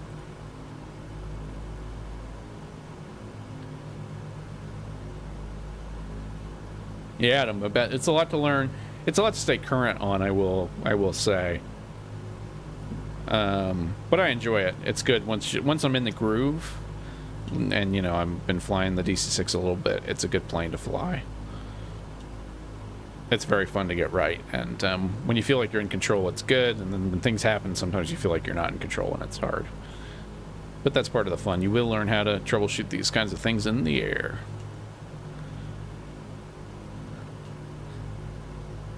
Alright, so we'll make a left-hand turn and just kind of aggressively intercept our radial. 089 inbound, 115.5, and then we'll go over to 115.3. You know why that didn't come in the last time, too? I'm having a brain fart, because we didn't actually put the localizer in nav2. So we probably did pick up the localizer, I just didn't put it in nav2. So basically, once these needles align, we'll kind of know that we've got both localizers, and we're good to switch over to the, or both, I shouldn't say localizers, both VORs. And once we get that second thick needle, we can switch over to the VOR in Haiti. Now we're passing 9,000 feet now.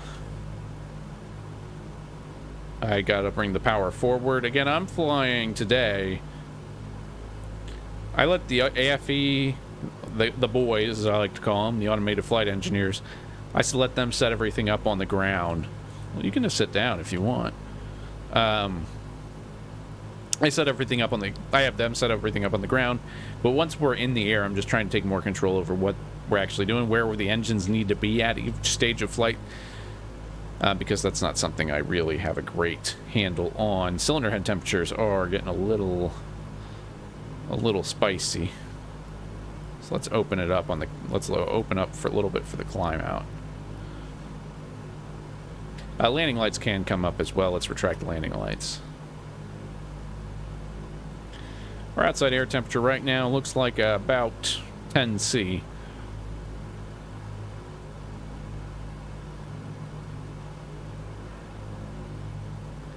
And oil temperature is still, looks just a bit high, but we're climbing, so that you could convince me that that is okay.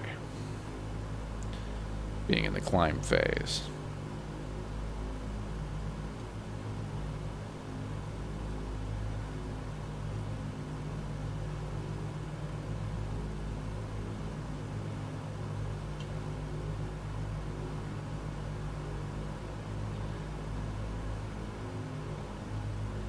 So we will wave our last goodbye to Jamaica here in a little bit. And then again, it's about an hour flight to Port-au-Prince, Haiti. I think the weather's going to work against us. We're not going to get to come in the easy way, which would just be making a straight in for runway, whatever it is, 10, I think. But the weather's showing we're low IFR, no visibility, which isn't great, although I don't know how accurate that is. Altimeter 29089, QNH would be 1012, and got wind at 080 at 4 knots, which actually does go the way we want it to go. So I'm not sure how legitimate that weather report is.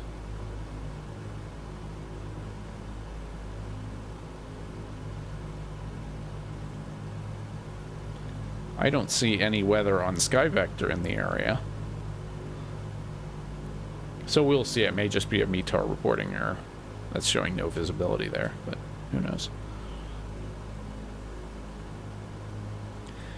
And that's about 10,000 feet, so 10,600. We're going up to 11,000, and then 14,000 is our stated cruise altitude. Now, we are on VETSIM today, but no one really to talk to in this part of the world at this time. We will be on Unicom. We do have some people coming in, I think, to other places in Haiti. Maybe not. Maybe they landed.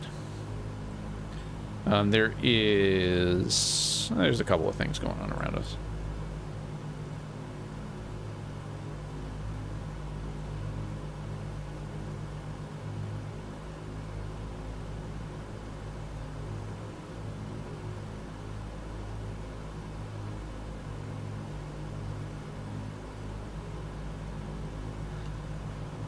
And the truth is, the jump to Haiti shouldn't be...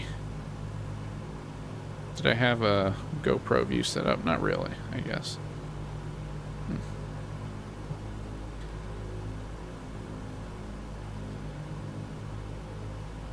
We should see Haiti off the nose eventually. And when I say eventually, it shouldn't be that long. Again, about an hour flight.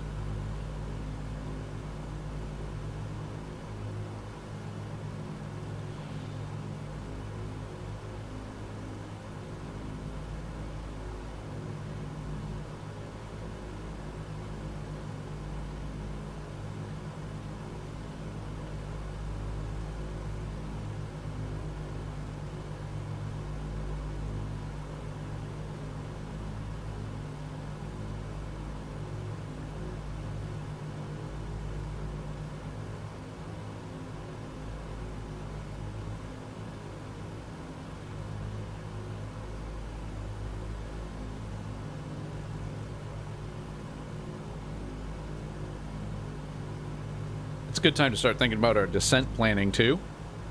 Now that we're getting up to our cruising altitude or so. We're cruising at what did I say, 1,400? So 1,400. I haven't seen the chart. Let's look up the chart.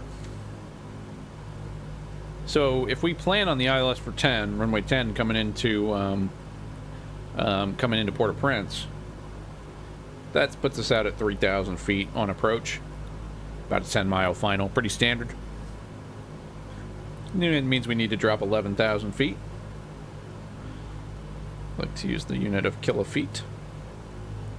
11,000 feet, 5 nautical miles per 1,000 feet, roughly. That gives us a 55 nautical mile descent, plus 20 for slowing down. So we need to be about 75 nautical miles away when we start our descent. And in this case, that should be pretty straightforward to figure out. No complex math, no adding or subtracting, because we're going to be flying into the Port-au-Prince VOR 115.3. We've got it tuned in here on Nav 2. And once the Port-au-Prince VOR, so once we're looking at this and it's counting down to 0 going into Port-au-Prince, once that reads 75, we are going to hit the button and start coming down. So nice and easy that way. There's about 268 miles total between the two. And about a heading of 089 if we need to do dead reckoning or anything like that.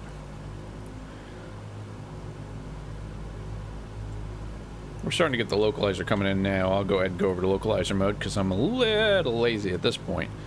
I'm going to focus on the altitude. 14,000 feet, we're at 13.2.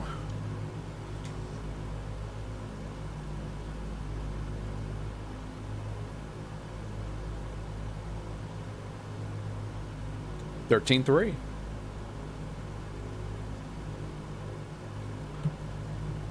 I could even give us a little bit more power if we wanted it.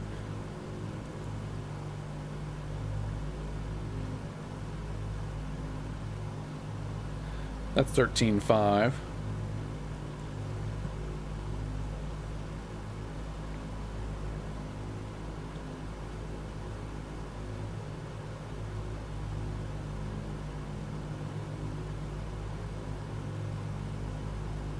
Now, coming into Port-au-Prince won't be too simple. We've got high terrain on either side of the airport, which is why I really don't want to have to do runway 28, because we'll have to kind of be very careful of that.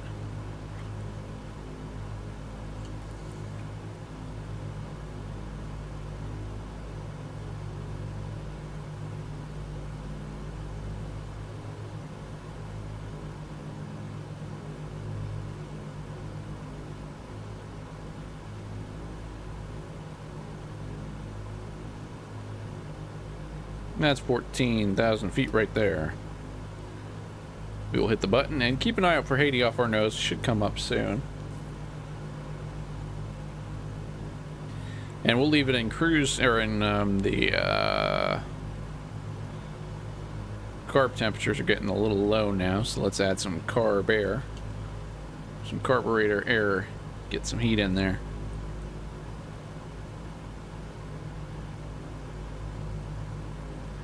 Outside air temperature now looking at around 0. Well, we can use the de-ice if we have to, but we shouldn't have to. So let the speed build a little bit. We're good. I mean, the next big thing, and the airplane's going to turn right here, right about now, to catch the, to pick up our radial 089 outbound. And then the next thing we're going to do navigationally is pick up the 089 radial inbound to Port-au-Prince. And then if we wanted to be intelligent, forward-thinking pilots, we would throw in the ILS DME for Port-au-Prince, which is on 111.50. So when I ask, remind me that that's 111.50 there.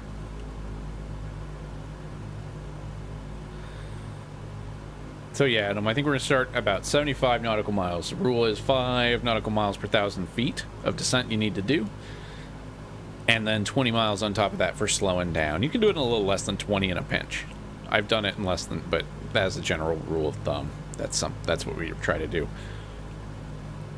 So we're putting together 230 knots. We should, well, I don't know if we have a tailwind or not. Well, there's a little all over there. I believe that you can see Cuba off our left wing. That would be the island of Cuba. We flew over. On our way in. Another good flight if you wanted to do Miami to Havana. That's a classic Pan Am 60s route. Alright, so I'm going to go ahead and set 30 inches of manifold pressure. Bring the props back just a smidge to 23 or so. Did I turn off the no smoking? And yeah, so they're not smoking, or they're up and smoking, so that's good. Transponder's on. We're 52 miles from the VOR. Once we start hitting 100, 120, we kind of start to expect to see our nav2 radial come in, but we'll see from there. No superchargers or anything today. Pretty straightforward flight. The other thing we can do, cruise, auto lean on the mixtures. Nope, that's the wrong lever.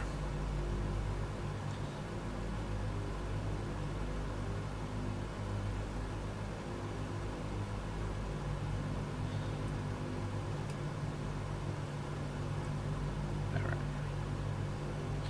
So thank you all. Getting in here. Adam, you were having issues overshooting. Yeah, that can happen, especially if you leave it late. I've flown... We're getting real cold cylinder head temperatures on 2 and 3 now, so let's bring those into the cruise. And I'll actually bring this into cruise, too. Yeah, so flying on VATSIM, I've done that a couple times. With controllers, sometimes you really got to just plunge. It can do a little bit more than that. So, like, if you plan your descent the way we're doing it here, you'll probably be fine. You may have a little bit extra, so you can push it a little bit, but that takes a little bit of practice to get the feel for exactly how much it is, and a little bit of dumb luck too.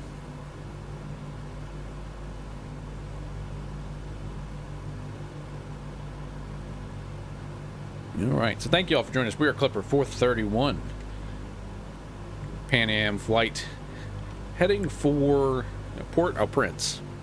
We departed Montego Bay about an hour and 30 minutes ago. Quick 30-minute flight to Kingston. We departed Kingston, had an engine failure, returned to Kingston, got 2 new engines, and now we're on our way with the new set heading out there to Port-au-Prince. And we are replicating real-life 1960s timetable for Pan Am Flight 431 in the Caribbean. Lots of dumb luck. It helps. Better, what do they say? Better to be lucky than good. Or maybe even competent.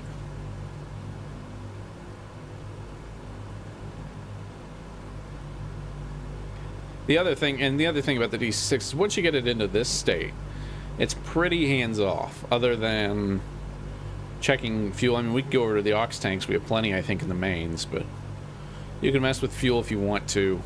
You got to do the VOR navigation if you're doing that. If you have a GPS, you're, again, pretty hands-off at this point until we hit the descend button, metaphorically.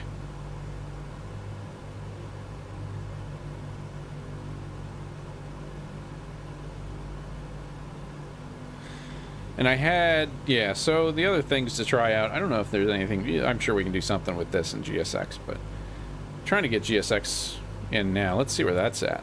I'm still at 2%, but now 10%. Wait for the program to respond, please.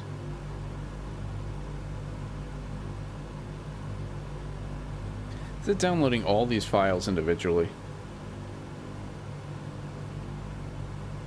That is absurd, if that's what's happening.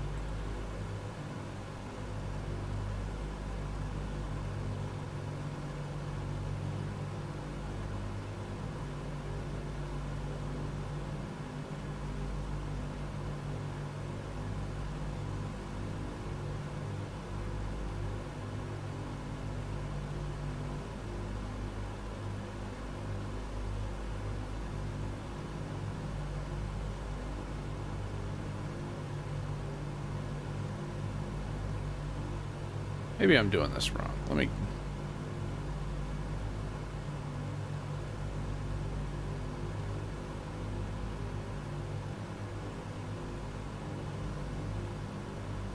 It's always dangerous to troubleshoot technical issues while flying.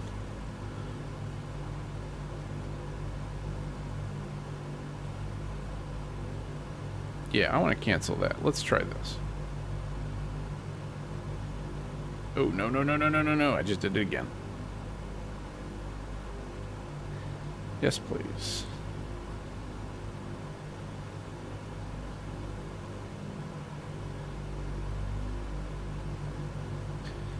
You know, it just can't be right.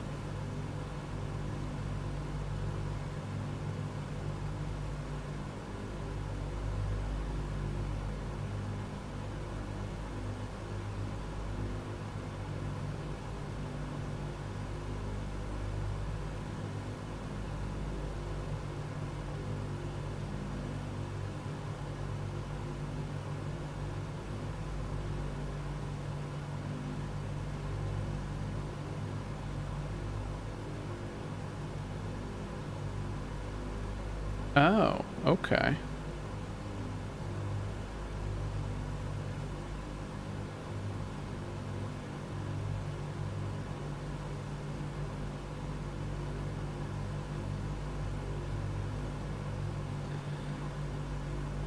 But interested to see. I mean, that was a tangent. Well, I mess with 90s era software downloading. Adam, thanks for coming along.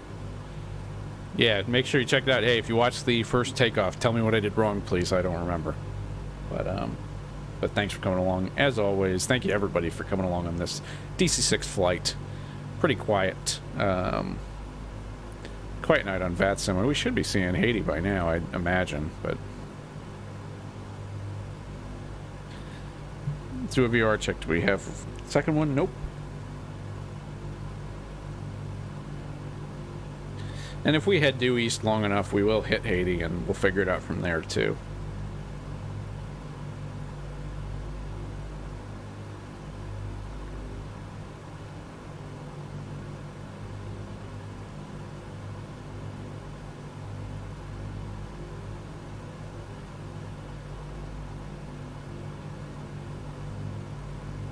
Quiet is good. I'll take that. Yeah, we'll take that over emergency landing, and...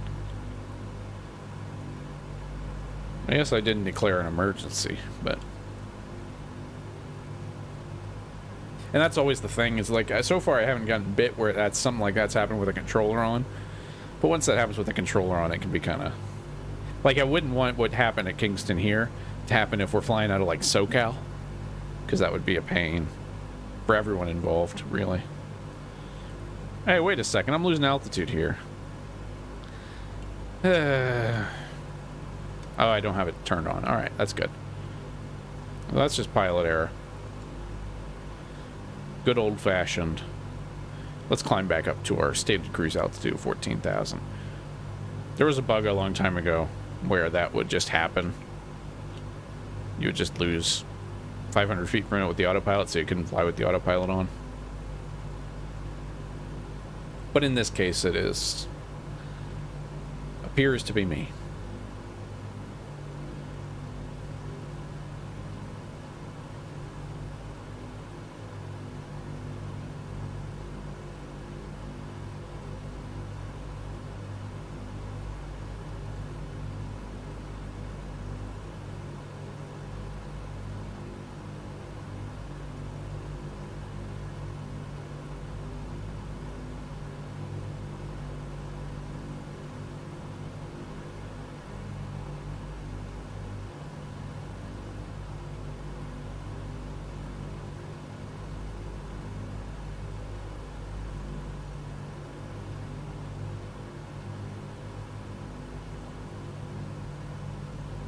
We're on our way back to 13,000 feet.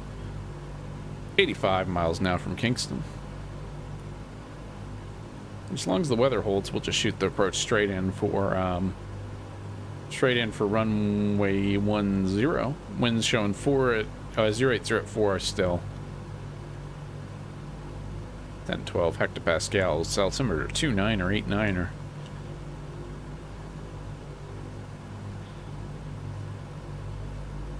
We can use that for now.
So cruising, it's saying 156 Zulu, so that's 9:56 Eastern. That's about right.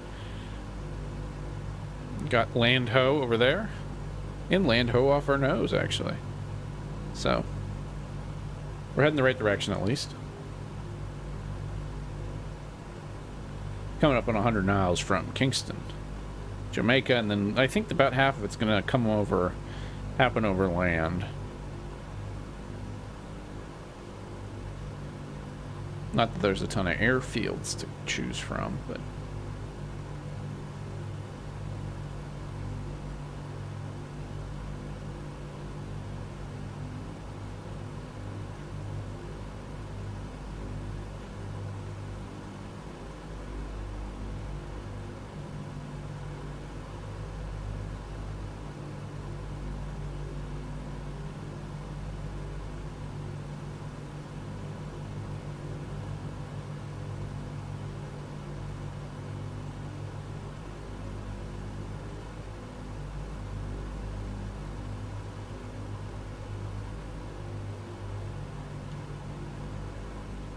Alright, let me set... let's go for it. 40 inches, let's finish it out. Come on.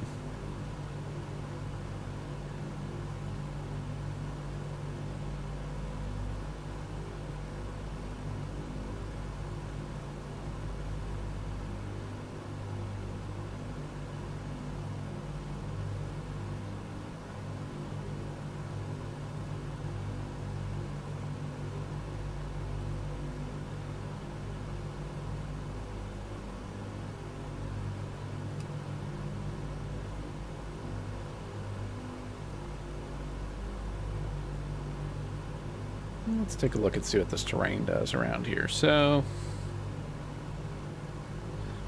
going to edge, I mean, it's, yeah, like 9,000 feet over here would be your peaks. It looks like a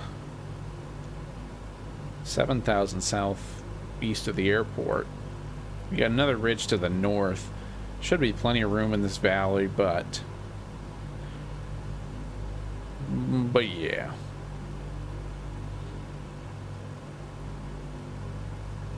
some terrain considerations out here. I forget how mountainous this all is.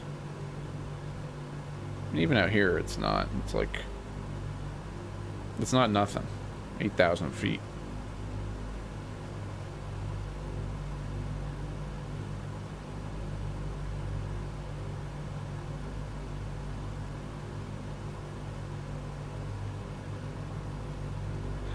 Yeah, we're still climbing even.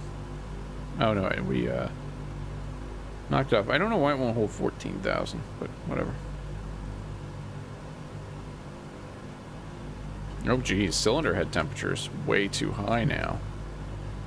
Oh, backing it off. I might have broken 4 engines because I wasn't paying attention.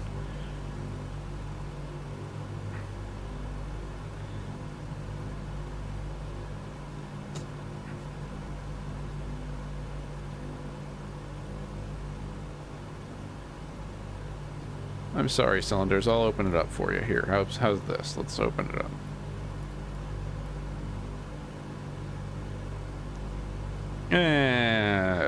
Well, that wasn't great. Should have been an auto rich too. That's what's really killing me there.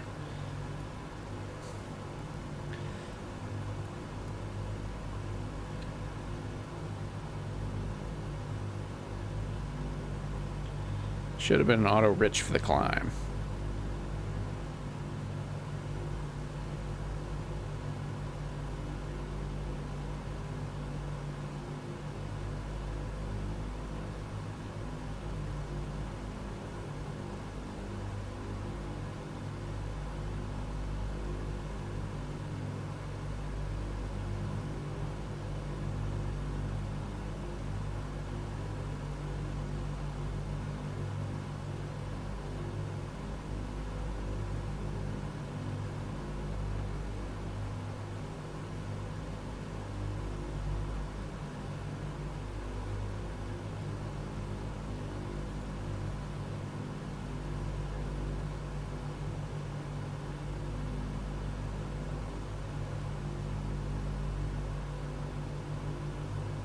Alright, it's 24 inches. We're all good here. Still a little high, but it's okay.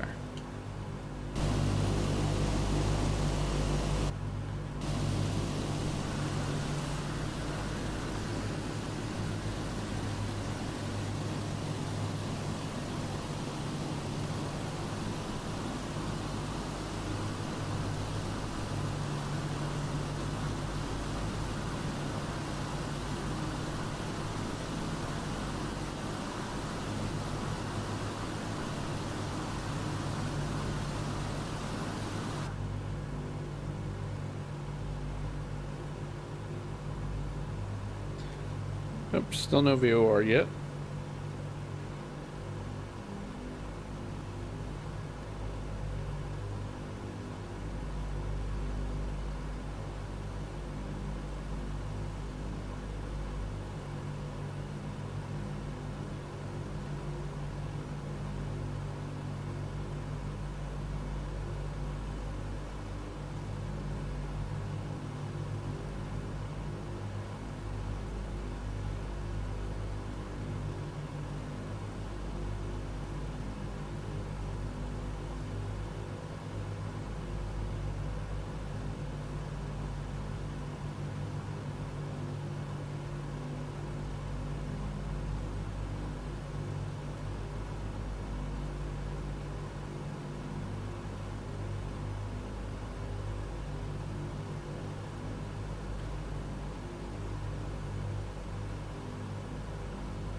And there you can see Haiti coming into view now. We're going to fly basically right over these mountains.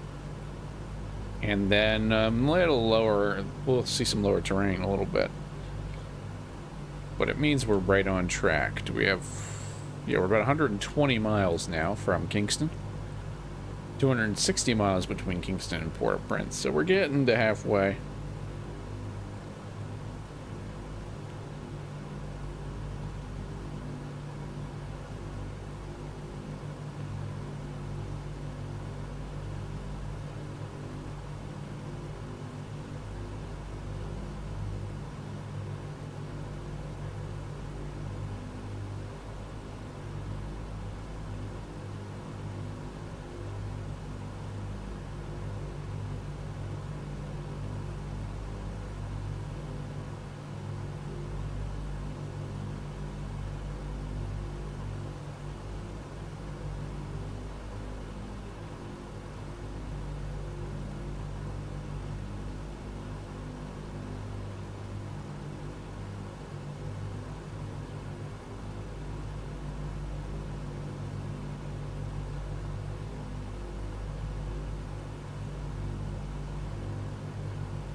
Now we are getting a little slow here, so let's take a look at that. What's going on here?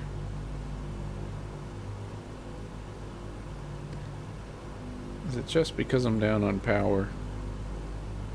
Maybe. I don't see a difference right to left. Flaps are up. Gear is up, so let's just give it let's let it speed up a little bit here. Well, I'm going to take that back.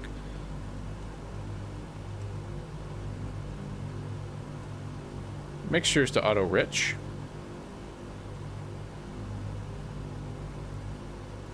We'll open up the cowl flaps a little bit.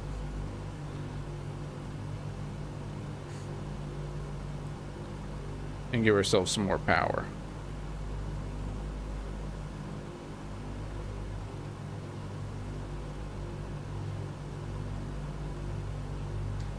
Hopefully that can help us a little bit.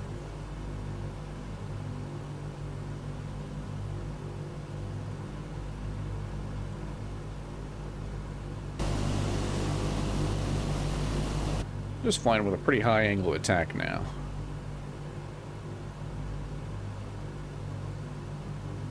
And we should be able to do better than 170 knots.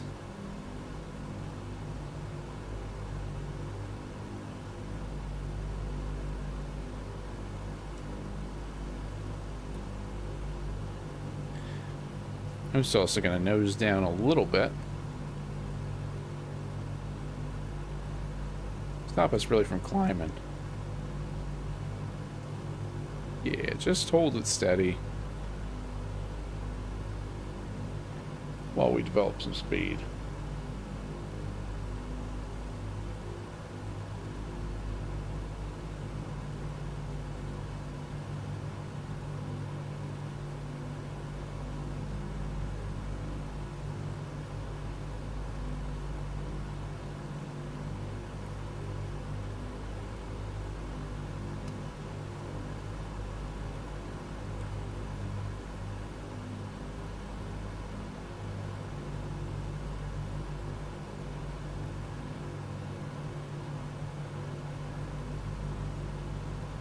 Yeah, other thing I want to check is just make sure none of our trims are way out, and it doesn't look like they are.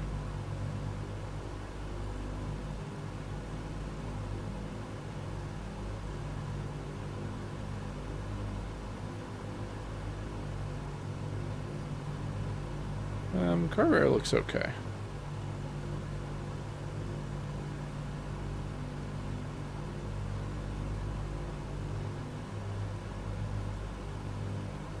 So thank you all for coming along, for just joining us. We are on our way. We're just entering Haiti, actually. At the moment, we're just making landfall, going feet dry into Haiti. We're going to depart into, and we have VOR too. Let's switch over to that VOR. We're just heading into Haiti. We're heading to Port-au-Prince. We departed Montego Bay for Kingston, following the real world's Pan Am Flight 431 across Latin America. So Pan Am 431 departs Miami and flew to Montego Bay. And then from Montego Bay, it has a quick hop to Kingston, which we flew about 30 minutes straight in. And then we went from Kingston to heading to Port-au-Prince now. James, the superchargers are not engaged. Not at the moment. We're just about maxing out power at 40 here. Could go a little bit. We're cruising at 14. The idea, well, I don't know where we're climbing, but the idea is to cruise at around 14,000.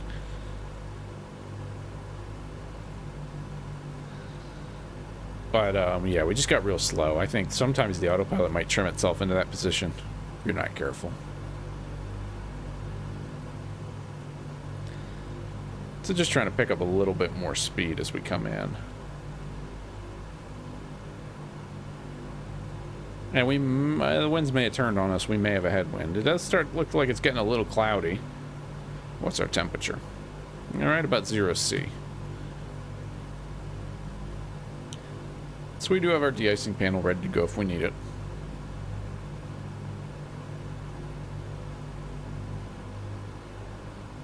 But the hope was at 14,000 we wouldn't need superchargers at least too much. And we don't have to climb more. I just like a little bit better cruise speed.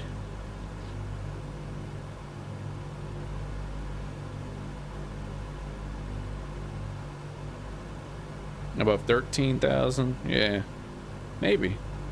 Yeah, because I am, and that's fair. I'm maxing out. I got throttles full forward right now to try and maintain 40, but we'll hold about 30.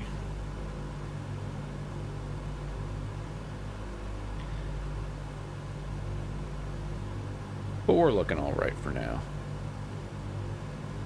So 112 nautical miles to go. This is what I was saying earlier. Once this reads 75, we will start coming on downhill. So we got about 25 plus 10, so 35 nautical miles to go until we start our descent into Haiti. We do need to be a little bit cognizant of terrain, but we have about a 5,000 foot floor coming in, and that should all be off to our right. So we'll just make sure we are where we think we are as we're coming downhill. There is some terrain around 5,000 feet, so we'll just make sure we're well clear of that before pushing down below and we have a good visual.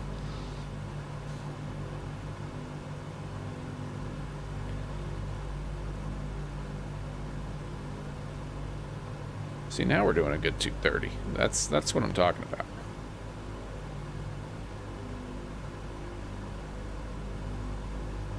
And we now have that radial inbound. Since we're done with Kingston, we can wave Kingston goodbye, and I will put in the localizer 111.5 for the localizer into Port-au-Prince. We're going to plan on runway 10. Let's check the weather at Saint-Louverture Airport. So right now we're showing winds 130 at 5 knots. That'll work for us for runway 10, which means we'll get to do a little bit of, it means we should get to do an easy straight in for runway 10.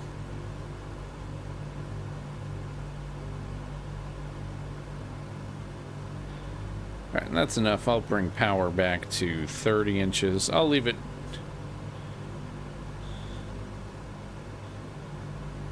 We'll leave it rich for now.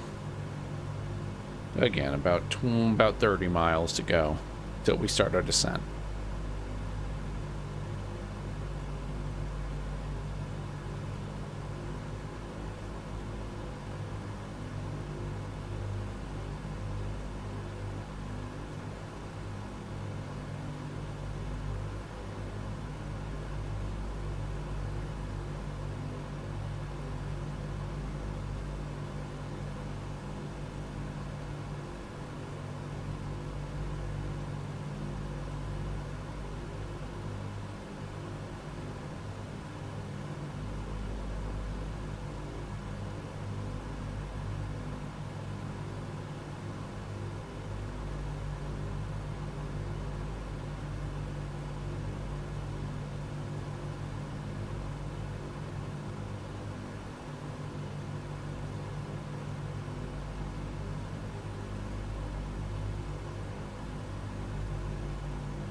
getting ready to come into Kingston now, or getting ready to come into Port-au-Prince.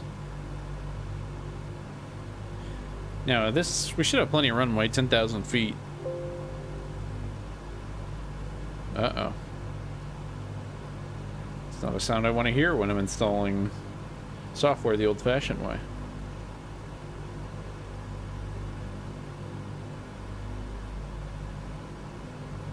So yeah, I'm working on GSX in the background. We'll see if that ever gets installed.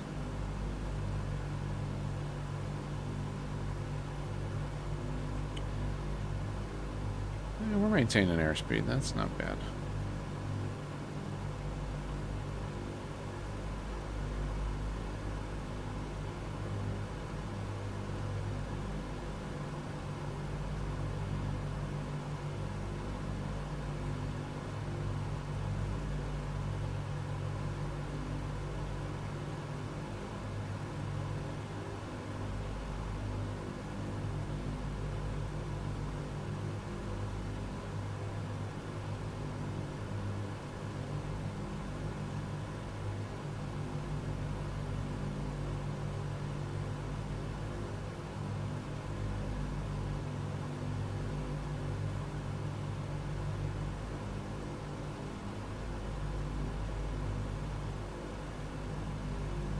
About 10 miles to descent now. Let's we'll rein in the smokers and the standers a little bit in a second.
It's coming up on it now. 78 nautical miles to our descent. We'll take the altitude hold off. And eventually we'll throttle back to 26 inches of manifold pressure for the descent. We'll just cow flaps and carb air as needed. The big thing is we want to stay basically left when in doubt and make sure we don't run into any terrain on the descent. Some clouds around, so making sure we just keep visual out, keep an eye out.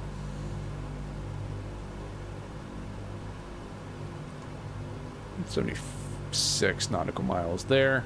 We're gonna aim for about 1,000 feet per minute.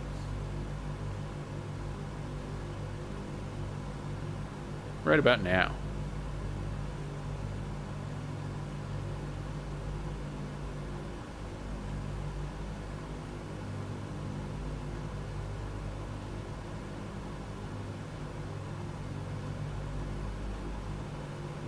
I suppose we can ask our passengers to stop smoking and sit down.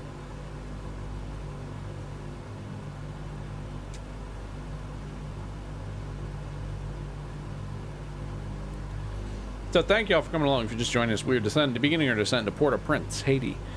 We departed Kingston about an hour ago.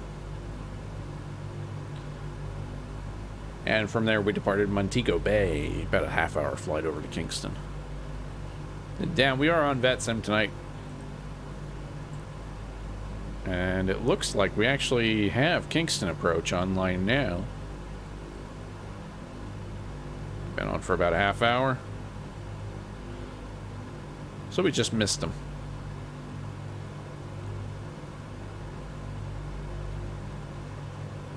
Let's just keep that in and make sure we're hitting about 1,000 feet per minute, and then it's 2,600 RPM. We do have the localizer 111.5. We should see that come in. It is actually tuned on nav 2 this time.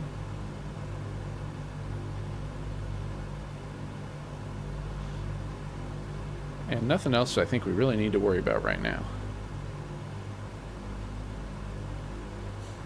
Again, we're descending now for 3,000 feet.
Still a bit of cloud. Let me grab some updated weather real quick. Yeah, it's still showing 1:30 at 5. Mean tire's about 36 minutes old. But clear skies is what it's reporting. 28 degrees Celsius. We're descending through 10,000 feet now. Good speed. We just got to do the opposite of what we did coming up and just keep that. Keep bringing the throttles back as we come down.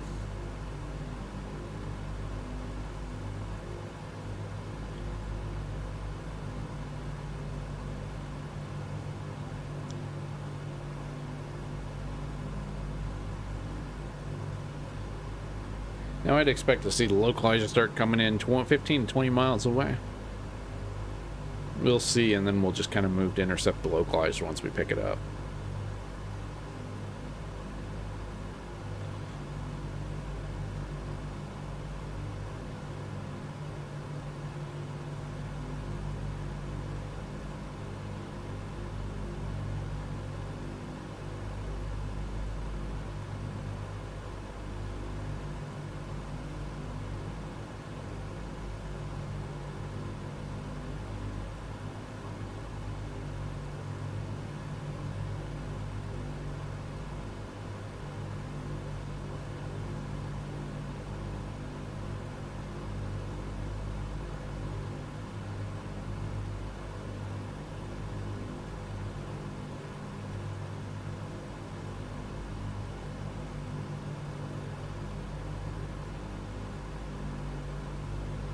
And again, if we did our math right, we should end up about 20 miles out to start slowing down. We'll use whatever tools in our toolbox we need to do that. We'll try and do that leveled out at 3,000 feet, about 20 miles out. Past through 8,500 now.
Their relay's showing about 10 minutes to arrival.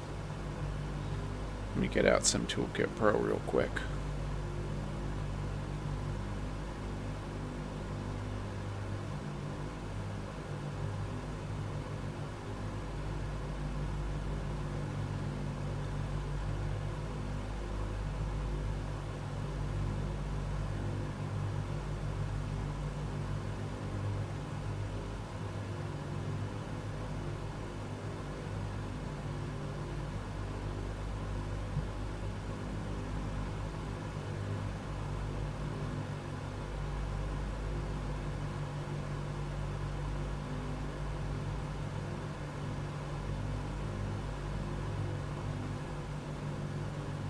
Uh-oh, why is it yelling at me at carburetor temperature? What's wrong with carburetor temperature? I'm in rich. Why is he yelling at me? Oh, here we go. My carb heat's too high? Catastrophically too high? Let's bring that down then.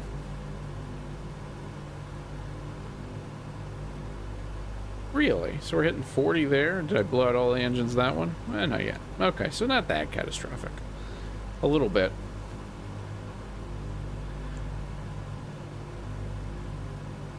Just a little catastrophic. That's 30 miles, 35 miles, and about, well, let's call it 6,000 feet, 5,000, coming up on 5,500.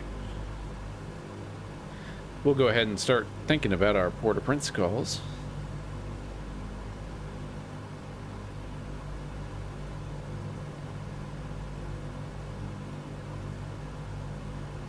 What is the airport's call sign, technically? Port-au-Prince. Yeah, okay. So Port-au-Prince would be a Port-au-Prince poach. We'll call it a Port-au-Prince.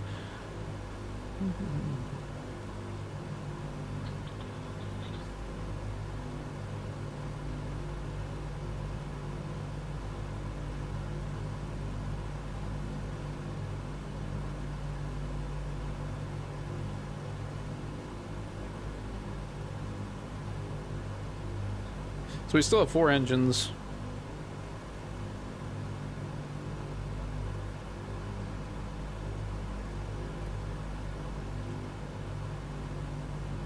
Mostly pointing the right way.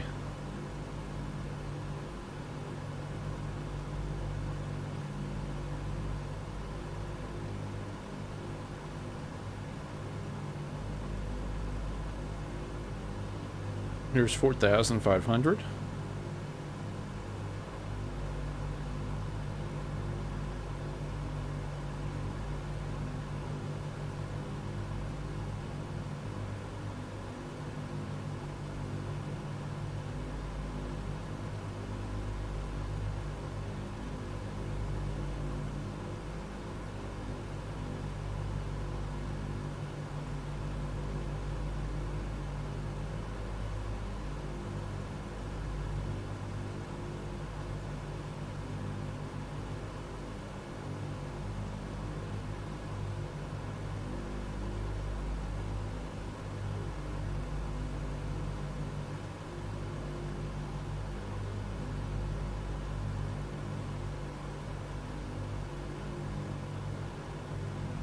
And now we're into the 3,000 foot range.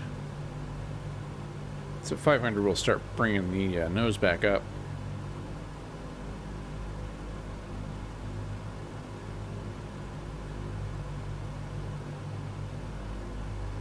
Just smooth it out a little bit. I'm looking at about 24.1, so 23. Gonna be pretty bang on.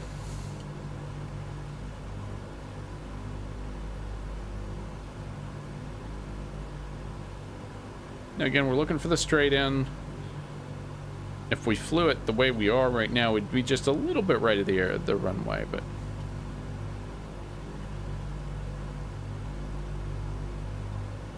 keep it coming down.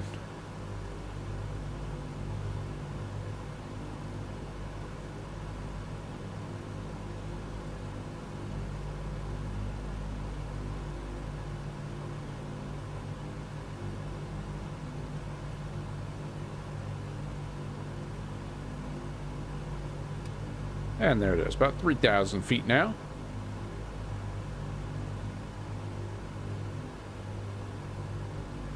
Start slowing it down.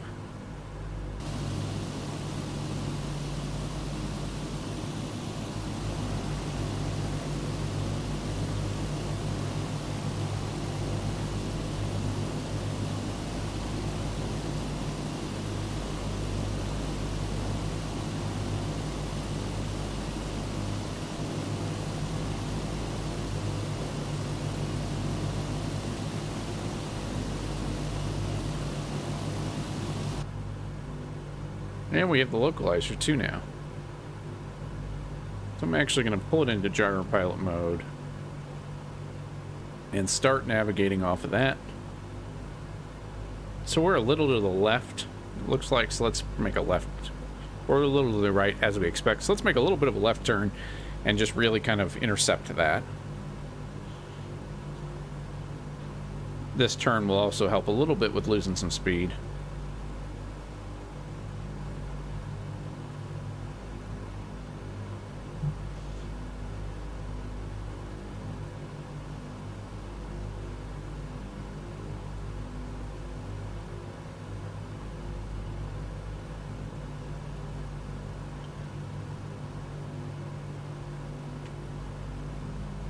So 15 miles.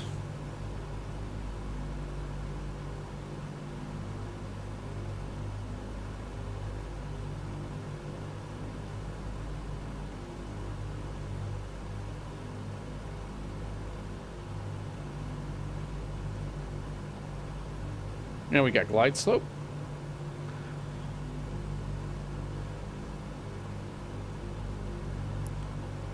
Start looking visually too. There's the runway right there. You can see it. It's coming in now. Let's start a turn. I'm taking control. My airplane.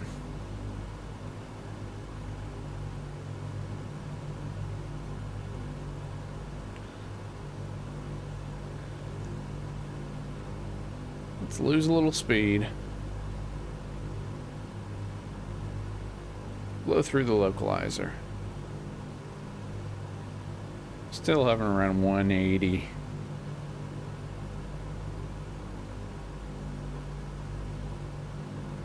knots.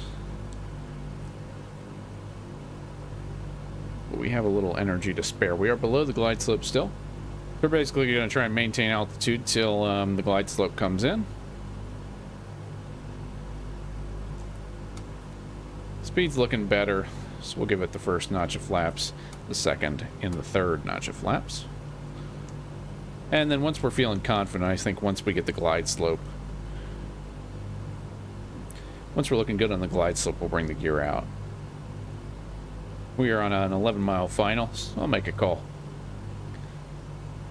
Port-au-Prince traffic, Pan Am 431 is a DC-6, 10-mile final to land runway 10, full stop, Port-au-Prince. So just trying to maintain altitude till we get the glide slope. And then we'll go ahead and set 100 BMEP here on the engines. Cow flaps to the takeoff position in case we need to go around.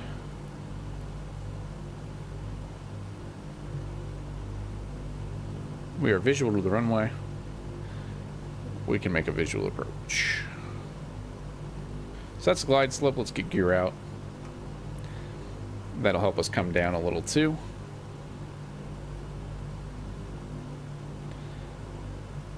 And we can go as far as flaps 30. So far feeling all right. Let's keep it coming downhill.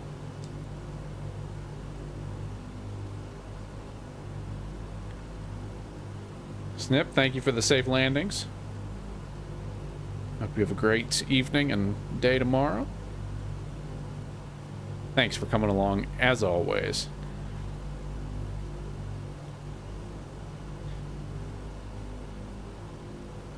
So far landing, feeling pretty good. We're right about on track. Let's go flaps 40. Really try and lock this in. Again, not pulling back too much on the stick. I get in trouble when I pull back too much on the stick and just try to fight it on all the way down. We're right about where we want to be, though. That is good. Again, 10,000 feet. I can grab the reversers if we're not slowing down. But we shouldn't need it. Just trying to keep the vertical speed needle between 5 and 1, 0.5 and 1, really. 500 to 1,000 feet per minute, aiming for 800. Once we're on short final, about 3 miles, we'll make another call and go flaps 50. See, they were getting a little bit more down, so let's just let the speed naturally come where it wants to go.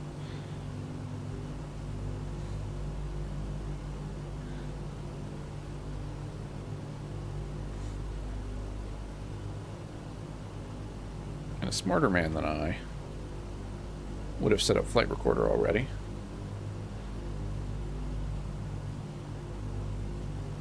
But better late than never. So we're feeling pretty good, a little below the glide slope, but all in all, pretty good. Coming here over Port-au-Prince, Haiti. Speed's good, 110. We can get the landing lights out.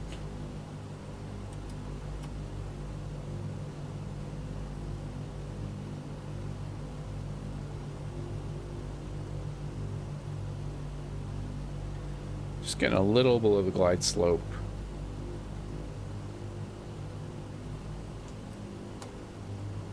Dropping a little bit more than I want, so let's bring the flaps up.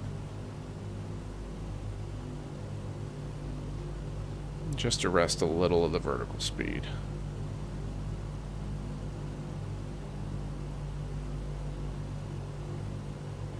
Now we're just dropping like crazy.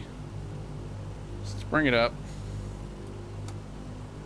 So now I've dropped way out below the glide slope. That's not great.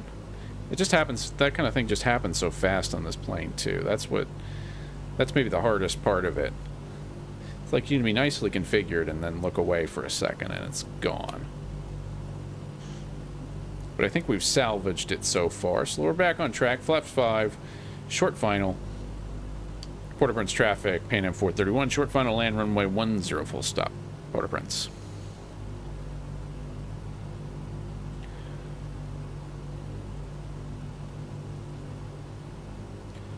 Little bumpy coming in, but that's all right. Little fast. Little fast.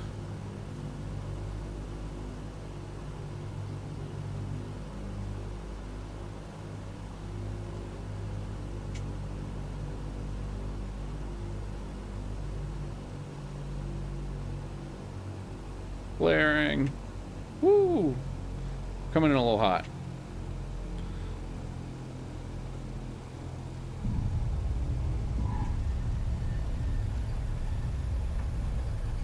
So yeah, that one just got all kinds of unsettled there at the end. But all in all, we're down, we're on the ground. We didn't end up in the water, we're on land this time, so that's good. Better than Mobay. Thank you all for coming along. Welcome to Port-au-Prince. We will exit here.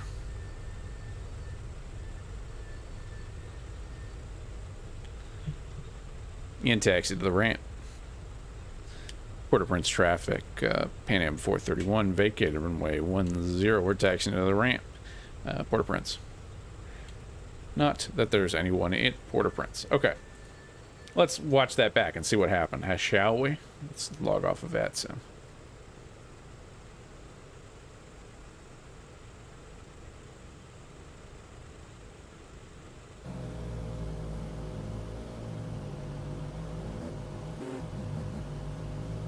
Alright.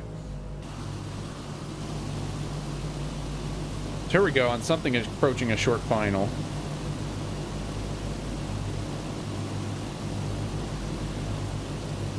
Pretty well configured, but just bouncing around a little bit. And I guess we get in here and it's just, we're a little high, a bit fast.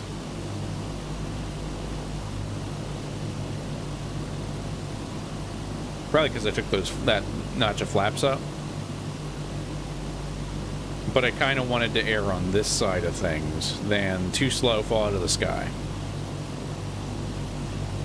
Well, we're looking all right there. Holding it off the ground just a little, yeah, a little big float, little big float. Yeah, but once we got down, it was all right.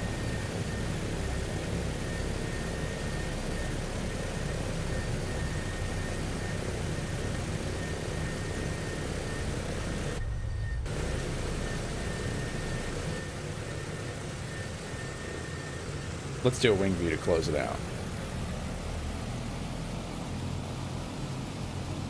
So, on approach, Port-au-Prince, Haiti. Thank you all for coming along and watching us stumble through DC-6 a little bit more. The next one, DC-6 flight we'll do, I'm not sure it'll be the next stream, but we'll finish it up. We'll Port-au-Prince over to the Dominican Republic and then over to San Juan, Puerto Rico to finish out the trip of Pan Am Flight 431 across Latin America. We'll try not to lose any more airplanes or engines, but hey, who knows? We'll see what we can do. So thank you all for coming along. Enjoy the wing view. And yeah, I hope you guys have a great rest of your evening. And thanks for coming along, as always.